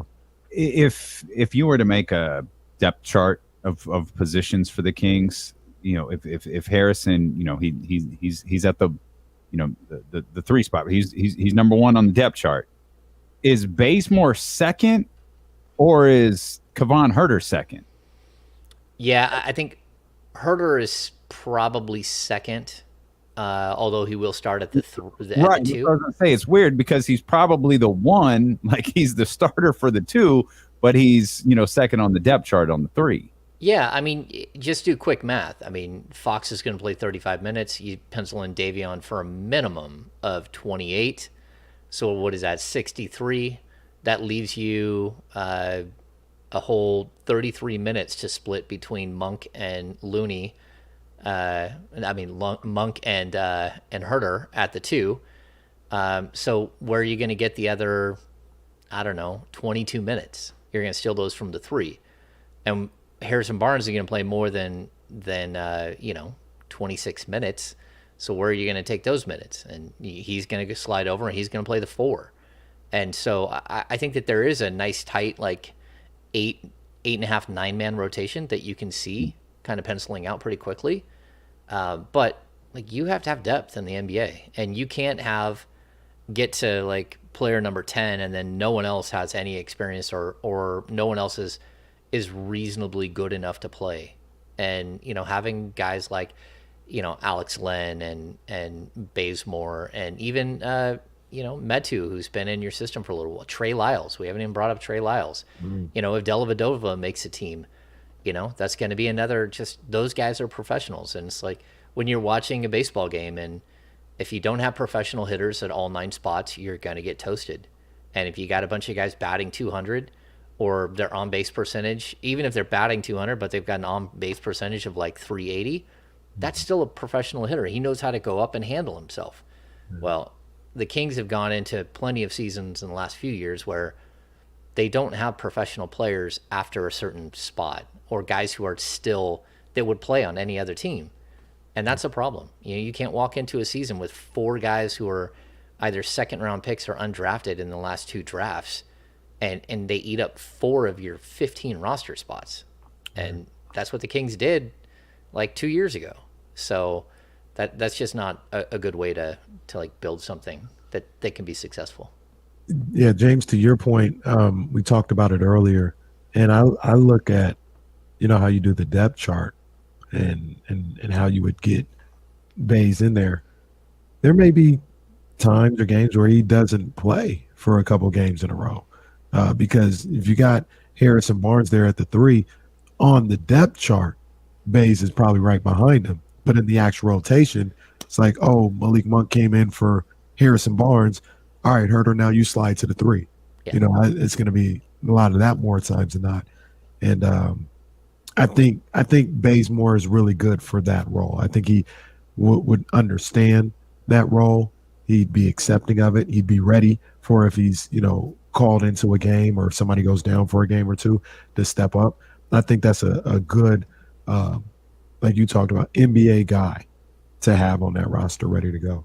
Yeah, and just keep in mind too, like this is a guy that every year that you put in the NBA, when you go to retire, you get $800 a month for every year that you were in the league. So I think this is year 10 for Bazemore. It might even be year 11.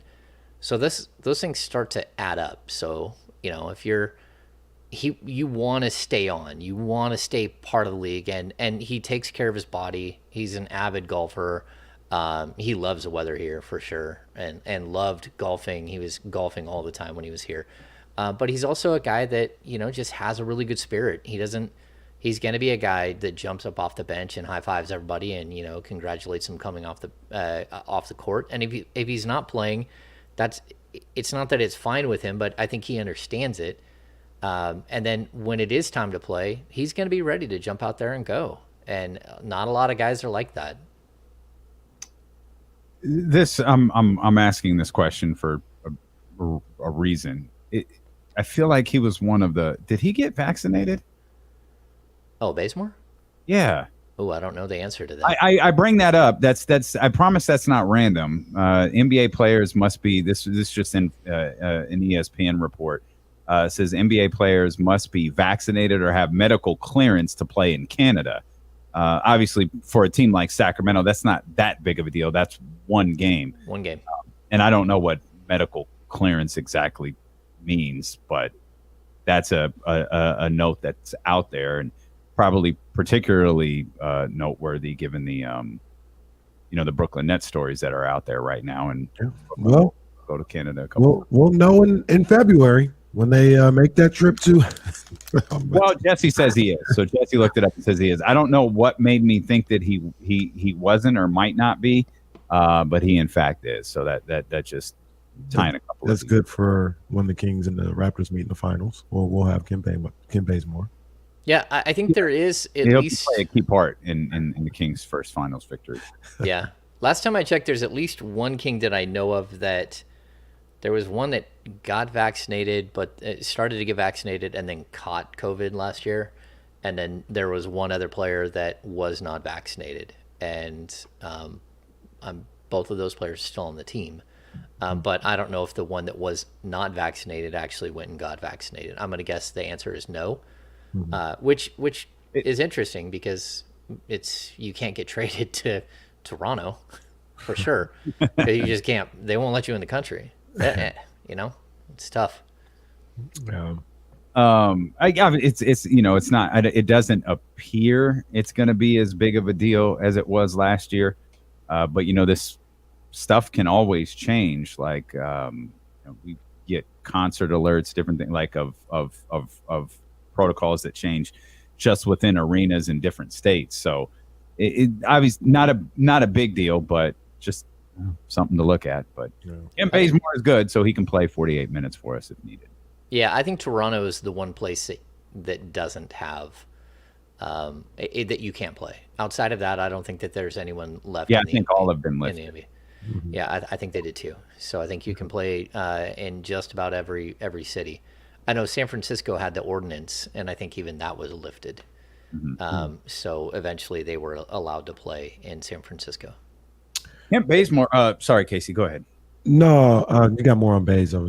Go ahead. I just wanted to mention Kent Bazemore, just the latest example of Mike Brown surrounding himself with, or Monty McNair surrounding Mike Brown with people who are familiar with them, because Kent Bazemore leaves Sacramento, goes to play in Golden State for a year where Mike Brown is.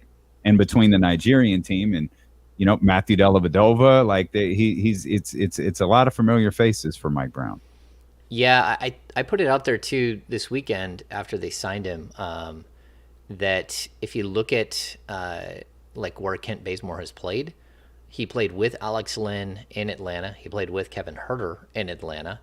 Of course, they played together here in Sacramento, Alex Lynn and Bazemore. Bazemore played with De'Aaron Fox and with Rashawn Holmes here, as well as Harrison Barnes. Also played with Harrison Barnes in Golden State years ago. Last season, he spent the entire year with Malik Monk on the Lakers. So Kent Bazemore is one of those 6 degrees of Kevin Bacon guys. Like, he's a guy that's played with so many of the Kings players, and that's good because, again, basketball is a family. It's camaraderie. I know Baze was widely liked in the locker room. Like, everyone liked having him around. And again, like, that personality, it's a little different. He can be a little noisy. He's fun. He's got a big laugh, and he's really, really good with the media, which is always good because you always have to have one of those when something silly happens, and they sent, it used to be, like, what if they, one time Karan Butler came out to explain why Rajon Rondo called somebody a homophobic slur in a game in Mexico City. Rondo wouldn't come talk, so of course Karan Butler had to come out and explain why that happened. The Kings always have one of those guys around. Last year, it was Tristan Thompson, who would come out and talk when things got rough. This year, I think that's meaningless. We don't want that anymore. Stop sending out guys who don't play to talk. Well, my point is it's Kent Bazemore this year. That's what my point was. Jesus, man. We don't need this. We don't need this. Kent Bazemore should be heard from at training camp, in any night where he has a performance worth talking about. Do not send Kent Bazemore out there to be the fall guy when this team goes 0 for 4 against the Rockets, Magic, Pacers, and Pistons. Yeah, that can happen. That can happen. Yeah. So James, they went out, they get a Kent Bazemore, and they kind of solidify that spot, that wing defender, hard-working guy. I think they're about done for the off season, and ready to go into camp. But some people say they still need more. They're still looking for more, and if they need more, there was a guy that I was thinking about, and I was like, well, what about Carmelo Anthony? Didn't we have this discussion once? And didn't I just want to reach through the screen and slap you? Yeah, I just Carmelo wants more. So before you continue, that was the joke. The discussion was just with me. And you did want to reach through the computer and slap me. Instead, you hit yourself on the head, and that's what we were all waiting to see, was if you were going to hit yourself on the head again. This was premeditated. I'll be honest. This was premeditated back to the first hour. Yeah, I don't really want Carmelo Anthony on the Kings. I remember now slapping my head, and then of course once I get slapped anywhere, I turn bright red. So so my whole forehead was red. I do now remember that is in fact the question that made me slap myself in the forehead. Yeah. I know you guys that wouldn't make any sense. And if you need a bench score midway through the season and there's someone like that, you need something like that. People always ask, why not just sign DeMarcus Cousins? And it's like, because you already have 4 centers. You might even have 5 centers on the roster. Guys who are better playing center than any other position, and that just doesn't make any sense. So I still think there's a team out there that works for DeMarcus. I hope so. I hope Clippers works perfectly for him. Well, I wouldn't doubt that Denver looks at him again and says, "Hey, can we work it out?" So that'd be a good spot for him too, especially because the Celtics. I've been trying to get DeMarcus Cousins in a Celtics uniform for like 10 years. So yeah, it works too. And I never wanted him on the Celtics. That used to always irritate me. No, we thought it made sense. I guess that's always the trade that I'll wonder. Like, what would Danny Ainge have given up to land DeMarcus Cousins if he knew he was available? Yeah, that's a good question. Yeah, I don't know. I hope Cousins lands in the league again. I know he showed last year that he still had some left in the tank, and give him a shot to go out there, not in Sacramento, but to go out there and play some minutes some more. We will we'll continue to talk Kings basketball with James. Actually, James, I want to touch on your Sunday musings as well. You were talking about the Kings taking a weakness and making it a strength, and Kenny and I had a pretty lengthy discussion based on your writing this past weekend. So I want to dive a little bit into that. We'll do that. We'll talk some NBA as well here. It's 1320 Kings Insider James Ham with D'Lo and KC here on ESPN 1320.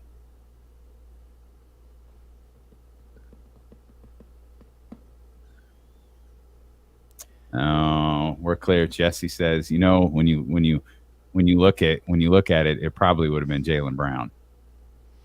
Jaylen Brown was a rookie that year, and he probably would have been the center of that. Yeah, but did they actually go after him? I don't remember them going after him hard. Well, Danny, in true Danny Ainge fashion, said after the fact, we didn't know he was available. There had been rumors that Boston wanted him. And they were always shut down. And every team was shut down until wildly went awry. And it's changed. Jesus. And what did we figure that cost him? We really something million? Yeah. I think I think the exact number you said was 196. 90, yeah. Yeah. And he of course that ushered in the Shavano era of Sacramento Kings basketball. Had to go get Shavano. Happy 2-year anniversary, D'Lo and Casey. What's that? I'm just reading here, and is it the 2-year anniversary? Oh, yeah, close enough. Yeah, August 17th was the first day. All right, so getting there. Yeah, we'll take it. Yeah. We'll take it. Oh, Hammer froze right when I was about to bring up Scotch and whiskey over the weekend. Oh, there he is, unfrozen. Yeah, that was quick. That was like a blip. Flash freeze. Yeah. Flash frozen ham. What were we talking about? Scotch and whiskey? Drinking Scotch and whiskey over the weekend. Oh. I'm baffled. Not baffled. That's a little extreme, but obviously we talked about the Rockland Little League team is playing right now in the Western region of the Little League Series. Yeah. Oh, awesome. And their pitcher and one of their star players, Brandon Williams. And I just wonder, Brandon Williams, is he still, did his family stay out here? What's going on here? I don't know. Does he have a son that's around 12 or something like that? Yes.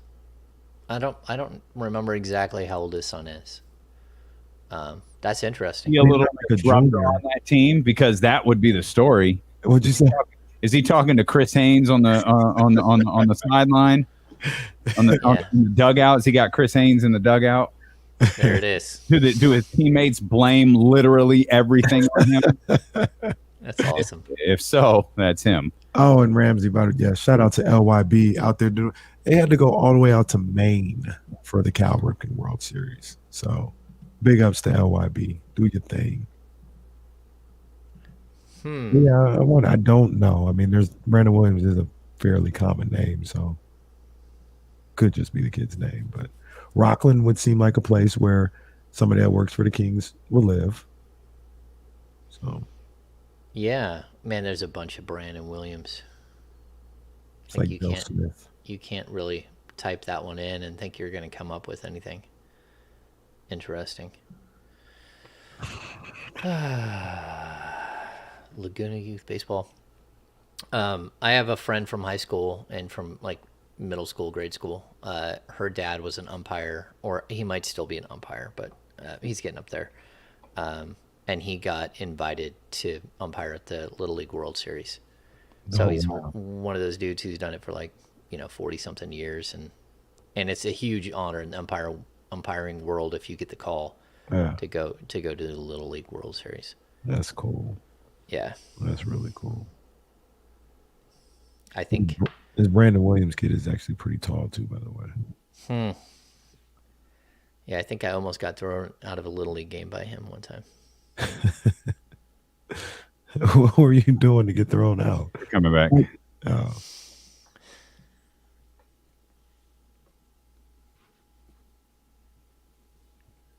Also live on twitch.tv/ESPN1320 and youtube.com/ESPN1320. Fun conversation during the commercial break as we're watching Rockland compete in the Little League World Series. One of my favorite things to see when watching Little League Baseball is how many players like hold off the ump, like I'm not ready. They got their hands up as they're playing, getting in their batting stance. Yeah. No, not yet. Now. I love that. I find that absolutely wonderful. That's Reese's move. He does it all the time. He gets in the box and what, bro? What? I love the latest thing where people have walk up music for their little baseball players. Oh yeah. Oh, that's great. And the dudes are just hitting it hard on the way to the to home plate. That cracks me up. I watched one this weekend. And I'm just like, oh, look at that little dude twerking, like, And then he stops right before the plate and he starts dropping down again. You're like, what is happening here? Yeah, I think it's spectacular. Maybe there's a fine line for some of this. You posed a question over the weekend over on the Kings Beat, Sunday Musings. Did the Kings 3-point shooting go from a weakness to a strength? And we had a discussion about the difference between strength and just kind of average in your head.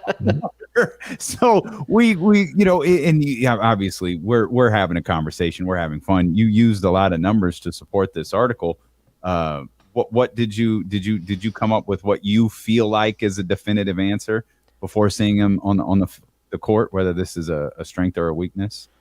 Yeah, I think it's a huge strength actually, because if I look at the rotation and I consider, like, if I'm going to look at a top 9 of the rotation, Trey Lyles might be in that top 9.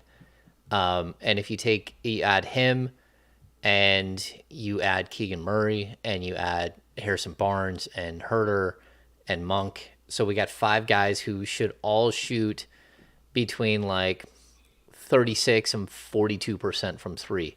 That's really good. And then the one guy that will probably be in the rotation who isn't a good 3-point shooter, but who I think just posted on Twitter that like reinventing himself is amazing or something.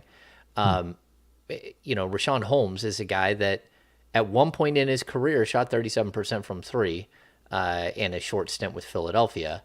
And then like we get to the point where if you get any improvement from Fox and Davion Mitchell and Domantas Sabonis, all of a sudden this could be a team that has, 8 guys in the rotation that are all hoisting a lot of threes and are all, shooting it. Like as a team, you could shoot close to 38% from 3 with that group. And it really does depend, can Fox improve? Because the 29.7% last year, that's just not going to cut it. And he knows that.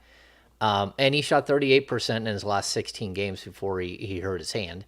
So I think he's a guy that can really improve. I've never understood, I didn't understand last season why Davion Mitchell, his number was so low. And I think for his career, he'll shoot between like 36 and 38% from three. And I'm confident in that. And I think Sabonis is a guy that, he's always been around 31, 32% for his career. He was really bad for the Kings last year. I think he only shot like 24% in his small window with the Kings. But his shot was so flat, and it looked like he couldn't even push the ball far enough. And all the videos that I've seen, they fixed all of that. So he's been working with, what is it, Lethal Shooter? Yeah. Yeah, and if you can get all of these guys pulling the same thread, trying to get better in that area, it just makes your offense so much more efficient. Even if it's Fox isn't above 30%, but everyone else around him is, it's just going to open everything up for him to run at the basket and create. And so I think it can be a strength. Yeah, we talked about it a little bit earlier, and some guys were talking about it brings up a pick your poison type situation. Are you going to try to collapse on Fox every time he attacks the basket and leave the shooters open? And not only shooters, but really good catch and shoot guys like Herter and Monk, Keegan Murray. You're going to leave them open? Or, and the same with Sabonis, you're going to, collapse on him when he has the ball and leave those guys open? Or are you going to just kind of say, hey, we'd rather give up twos than threes and play those guys straight up, leave them with one-on-one opportunities? And Fox and Sabonis are the type of guys where if they get you on their shoulder, they're both left-handed. So if they get you on their right shoulder, they're going to score, without any type of help. So are you going to live with that and take twos, or are you going to collapse and get help coming from both sides and leave wide open shooters? And it's still, early. We haven't seen him play a game yet, but in theory, that's kind of what, you're asking these teams to pick, let these guys go one-on-one or leave open the wide open shooters. Yeah. I mean, going back and looking at how, if you look at Halliburton and Hield when they're on the team, they shot a ton of threes, specifically Buddy. Buddy shot 9 threes a game, and by the end, he was down to like 36.8%. I think Herter and Monk can get up to the volume that we saw from those guys last year, and I think that will be huge. And then when you get to the second half of the season, and I like Dante DiVincenzo, Justin Holiday, I'm not sure what happened there, but they just weren't consistent. And sure, they ended the season with decent numbers, but those were like at the end of the season, they both had a couple of good games where they bumped their 3-point percentages up. They were so bad for stretches, especially when this team had any shot to compete. I thought that those guys shot the Kings out of games, like after the trade deadline. And you're just watching this like, man, how many wide open threes does Holiday, DiVincenzo, Chimezie Metu, like just name that King. How many games did they just flat out shoot you out of it?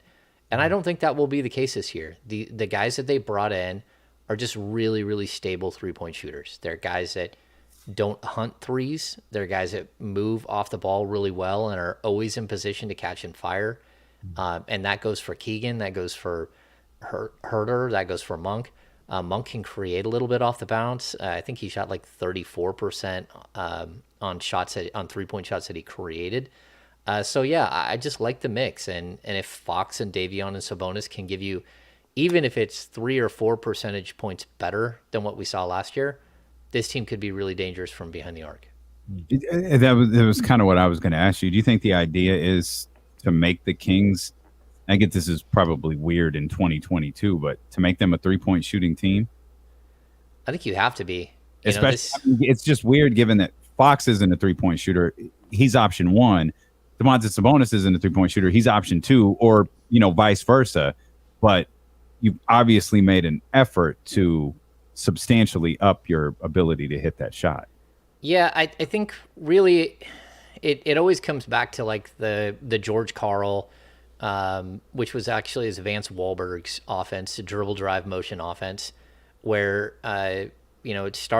he started it years ago, but then he really like refined it in his time in Denver, where all they took was shots at the rim and 3-point shots. And there's a very specific reason, and that's because a shot at the rim is like roughly a 60% shot, like the field goal percentage. So because it's worth 2 points, that shot is actually worth 1.2 shots per possession, right?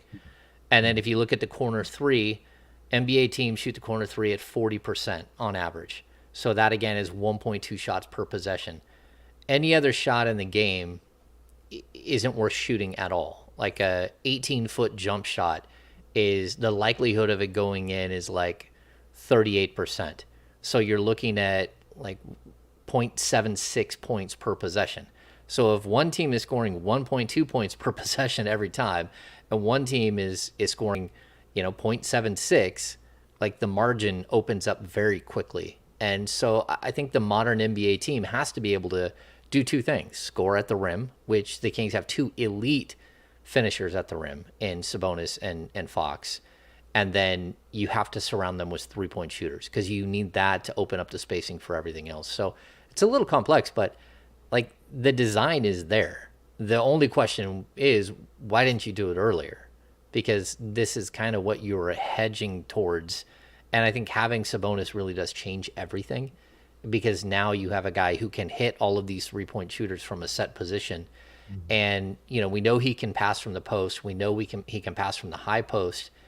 If Sabonis can hit the three and you can bump out his ability to run the ball through him at the three-point line, he just becomes that much more difficult to defend. And the Kings become that much more difficult to defend. So I like him as a, we're going to see a lot of rim runners running down court and spacing the court, spacing the floor vertically. And then you're going to see Sabonis come up as a trailer a bunch. And if he can hit that shot, it just changes everything, because now the defense shifts out to defend him on the three-point line. I get what you're saying, James, and you're right. I've heard the same things. I hate that they try to eliminate the mid-range shot. Like, well, Fox is still going to do it. He's super effective at it. Yeah, Fox is going to do it. I think we talk about Sabonis in the way that, he's worked on his shot or whatever the case may be. I used to always say this about Bagley as well.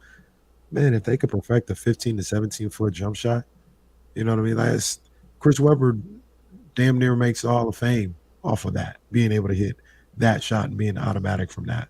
But getting to the point where, people say like it's a useless shot, like it's yeah, I don't like that aspect of the game.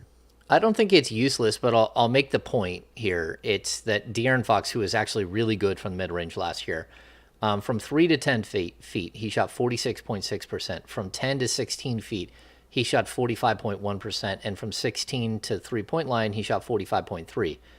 So if you round all of those up, it's 0.9, 0.94, 0.92 points per possession.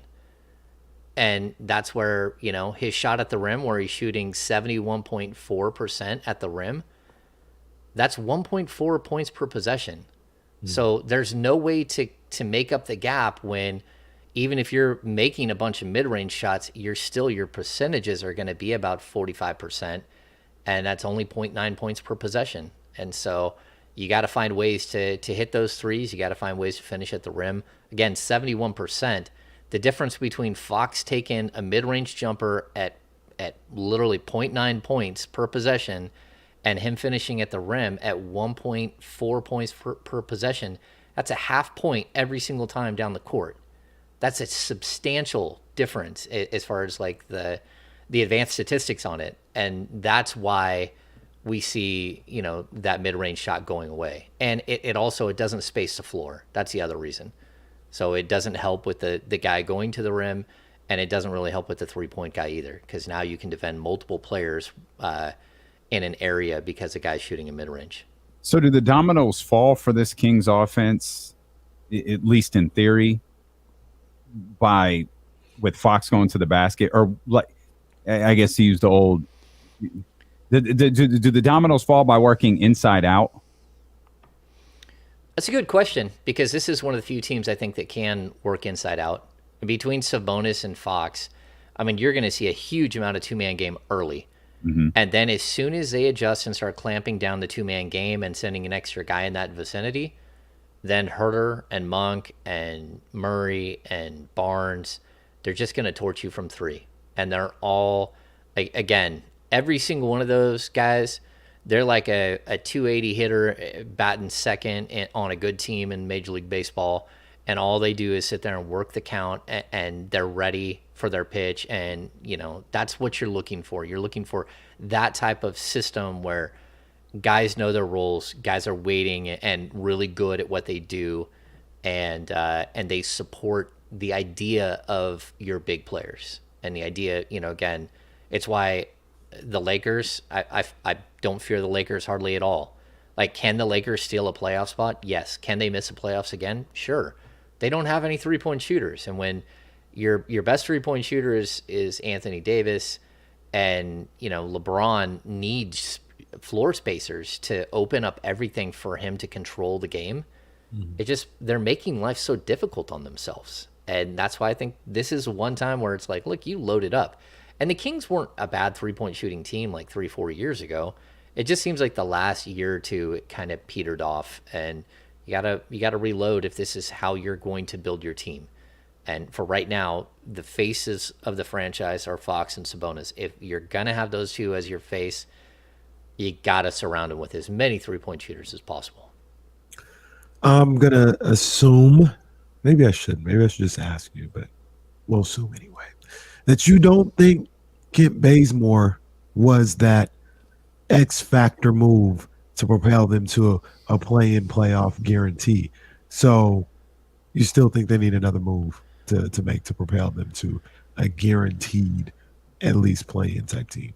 Yeah, see, I think it's the way I phrase it is, like, I think this team has a shot right now to make the play-in, and I think they have a shot to be, an 8 seed. I even, like, if everything goes right, I think they can go up as high as maybe even a 6. And that's everything going right for them and not everything going right for other teams, right? But if you want to guarantee, like, this team needs one more move. And it doesn't have to be this year, but if you're going to take that next step, it's going to have to be eventual. And you need to make that move. And the reason why I always bring up the Harrison Barnes issue is because if you lose him for nothing, you take a step backwards, and you don't have the ammunition to go do that, to go make that bigger move. And I think that's what's always going to, like, that's why he gets mentioned so often. Because if you are going to make that move, it's with an expiring guy who, is a good player, but at the end of the day, if you can find a better player by throwing in other assets and changing things around, I think you still have to do it, just because if you lose him for nothing, it's really hard to replace that. Okay, let's see if I can get James to yell at me here with this. Uh-oh. So I'm take ready. what you just said, because you have been you've been adamant about the Harrison Barnes situation from jump, and I completely understand why. But the caliber of player that Harrison can realistically be traded for, couldn't the Kings sign that same caliber of player? I understand the pool gets smaller because you're dealing only with free agents, but I don't think I think the type of player you can trade Harrison Barnes for is the same type of player who you can get to sign in Sacramento. That's a good point. Okay. My rebuttal would be, when is the last time the Kings signed a player that averaged 16.4 points, 5.6 rebounds, 2.4 assists? When was the last time they signed a player that averaged 16 points a game outside of one? I can think of one guy who they signed, Jesse, and that's George Hill. Can you look that up for me, Jesse? Because What did Malik Monk do? I have to look. 13.8 points per game. Okay. Kevin Huerter, 12 points per game. We can keep going back. I mean, it's possible that Zebo averaged like 14 something the year before he got to Sacramento, but like they aren't able to sign that player, and you're able to trade for that player, but signing that player, I don't remember the last time it happened. Okay, all right. Do you think you can trade Harrison for a player that's averaging 16, all of the numbers that you just reeled off? I think you're going to have to throw in something to go with it. You're going to, the difference is that if I'm trading for a player like what we're talking about, I want a 25-year-old version of that player who's under contract for at least 2 or 3 years, 3 years, 4 years, something like that. Well, see, and here's the other thing too, because we watched the Kings, right? And Harrison, we love Harrison. There's no issue for him. with. I love him too. Like I've been the one guy who's like, I wouldn't trade him forever, but at a certain point, it's about asset management. I understand that aspect, and maybe. Oh my God! I hit him with the chair a little bit. Oh, this here. Did you watch Harrison Barnes last year? It felt like you were getting a guy that scored 17 points a game. Oh my God! Like if you didn't have the numbers at your disposal, and somebody asked you, did you think Harrison last year averaged 16 or 13? Just based on how you watched him play. Well, no, he was good the year before too. He's always good, but it was a year before that he like had a 17 point per game season. Yeah, the year before he had dipped to like 14 points per game. That's the one year where you're like, is he? Are we seeing like sort of? Well, even away from the actual numbers, season. What's that? Wasn't he averaging like 30?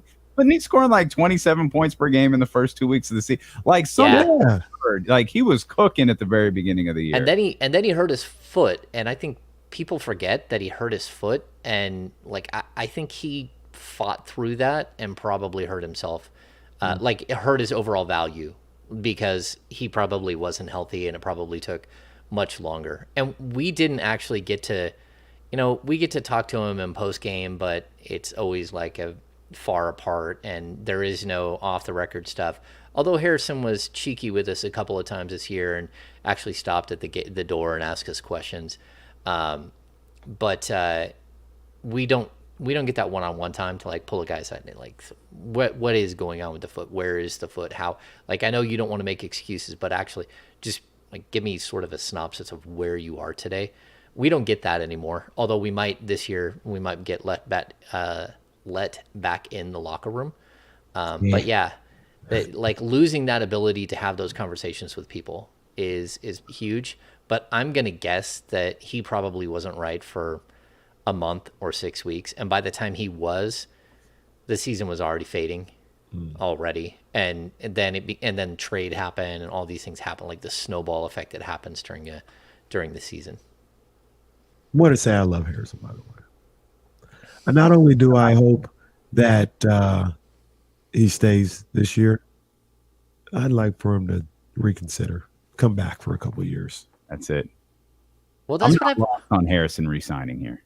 Well, that's what I've always said. Like, if going into this season that this is a situation, like try to get him to stick around for another 3 years. I mean, he's only 30. He easily, the way he maintains his body, and if you put the right team around him and he eventually starts fading where he isn't your third option, but he's allowed to become your fourth option or your fifth option, well, then that's fine. Like, I just think that, Harrison is a guy that I would like to see stick around if possible. But again, you got to work that thing out. Maybe can we you need get to him? measure Harrison's level of happiness. Harrison happy meter. Dude's been very happy here. Like maybe he is in wait and see mode. Maybe he wasn't at the end of the regular season, but maybe he sees what Monty McNair has done and is like, okay, I kind of see what we're doing here. I like this. I think Harrison should be the second extension that's signed, but you get the first one with Monty McNair taken care of, and then I don't know, maybe he feels more comfortable about this. Yeah, I'm intrigued too. I don't know if Harrison was at De'Aaron Fox's wedding this weekend. He was. He was. We were the only three who weren't there. Yeah. And I actually expected you to be there, to be honest. Yeah. Where was it? Was it in Italy? Malibu. Oh, it's in Malibu. Oh, okay. We all could have flown down together. Yeah. We could have driven to that wedding. I mean, come on. That's crazy talk. Pile in one of the Teslas and I was about to say, Damien flying around here. I don't know. That might be an easy ride. He's flying and hovering above people. I'm totally fine with Harrison Barnes finishing his career in Sacramento. I'm totally fine with that. But if you can't get him to an extension, you got to do what's right in asset management. That's all. We're not finishing our career, but we're finishing our show for the day. We appreciate you so much for being with us. We will be back here tomorrow at noon on ESPN 1320. Go Rockland Little League. Oh.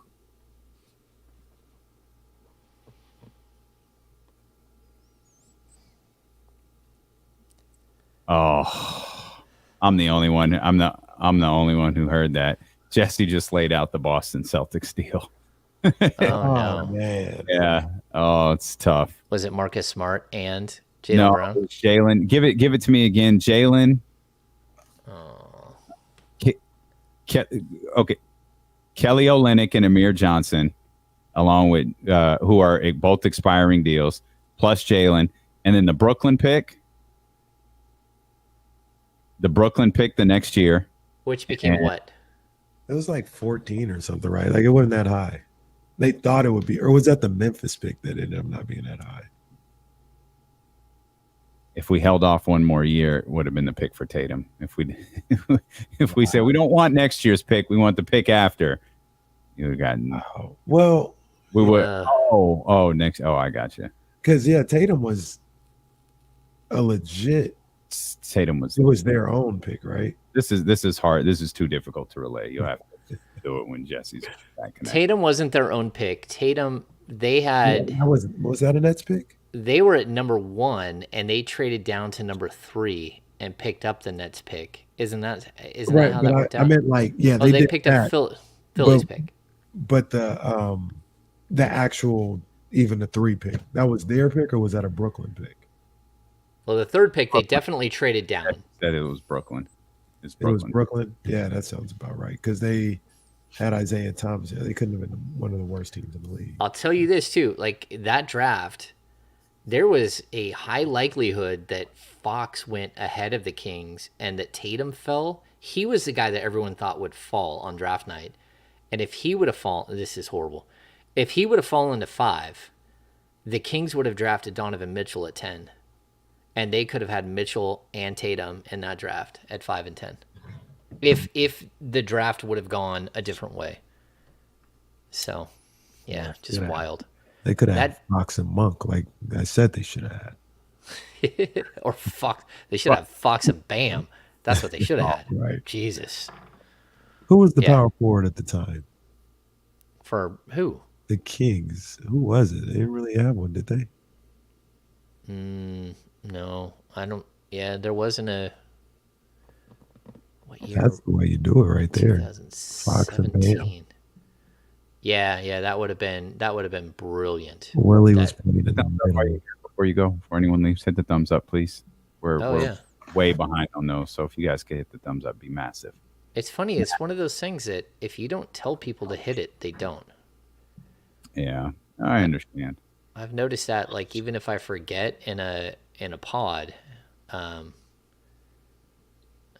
me see. Sometimes you just gotta beg, and it's all right. I don't mind begging. Hit the thumbs up. We should easily get. I mean, we got 300 plus right now. We should easily get to 200 thumbs up. We're just at 170, so let's just keep those 30 more. Come on now. 30 more. The And Kings, subscribe if you're not a subscriber yet. the Kings didn't have a power forward at all. Somebody said Scal was around at that time. Yeah, but I mean, again, like they signed Jack Cooley. They had his rookie season. We're talking about Costa, Scal, Zebo. They signed Zebo that year. Yeah, and Zebo averaged 14 a game. Someone brought up Sharif Abdul-Rahim is the only player I think the Kings have ever signed coming off like a 17-point season. And the only reason they got him was because he failed a physical with the New Jersey Nets at the time. And they were able to get him on a mid-level exception, like a 4-year 20, and then he couldn't even finish that. His knee was done. And someone else asked me, I don't know where it was. I hate to, it was way far back. I coached Little League a long time ago in Roseville, but my 19-year-old, I coached his 6th, 7th, and 8 year old Little League teams. But they were, like in Roseville, you always have a couple of years ahead. So if I coached your kid in Little League. These poor kids are hitting everybody. This has got to be 12 hit by a pitch. I turned it off. I was like, oh, is it the Rockland kid? Both teams now, really. But the Rockland kid hit like 4 guys. I felt terrible. I was like, man, he just keeps I'm going to turn this off. Bad luck. He just keeps hitting these kids. It's got to be a combined 13 hit by pitch for this entire. We moved up here. I got my son in Little League up here, and he was 5, and maybe he was 6. They did 6, 7, 8. Well, we had an 8-year-old on the team was like 5'5", and my dude is like, he barely touched 4 foot, so he's this little tiny guy. And then there's these big tall kids, and halfway through the season up here, they switched to kid pitch, and I'm like, no. He played the first half, and then I'm like, look, I'm done. Like, that's one good thing about Roseville, playing in Roseville leagues. It's like it's coach pitch or dad pitch in the first half of the season, and the second half you switch over to the pitching machine, and so you're sitting there using the pitching machine. And if a kid can't hit after like 3 pitches, you put a tee out and they hit really fast. But you know, there were a lot of rules in Roseville. Like, you have to go through like Big Owl Camp. They teach you how to manage your dugout and stuff. And I get up here, I'm like, what in the world? Like, kids swinging bats at each other in the dugout and all this stuff. Yeah, like I'm like, you know, there's a giant puddle at third base, like a mud puddle. I'm like, the game's about to start. What are we doing about the puddle? Oh no, they just run around it. Like, are you kidding me? Why are we out here on like the day before fixing the field? Yeah, it's weird. No lie. Another kid just got hit. Total goes up. Oh, man. See? My goodness, man. These poor kids get drilled. No one ever wants to play again after going to the Little League World Series. They just get hit too many times. Yeah. What's the score? Is it tied? Tied at 3 in the bottom of the 5th. Bases loaded. Nobody out for Hawaii right now. There's only 7. Oh, they're playing Hawaii. Jeez. Yeah. Hawaii's usually pretty good. Like, how far along is this Rockland team? This is they're both 1-0, so the loser plays in the loser bracket. I think Wednesday or something like that. Oh, I love watching Little League World Series. I love baseball. I love playing baseball, and then play They're out in softball forever. San Bernardino. It looks like it is very hot out there. I love coaching Little League too. It was a lot of fun.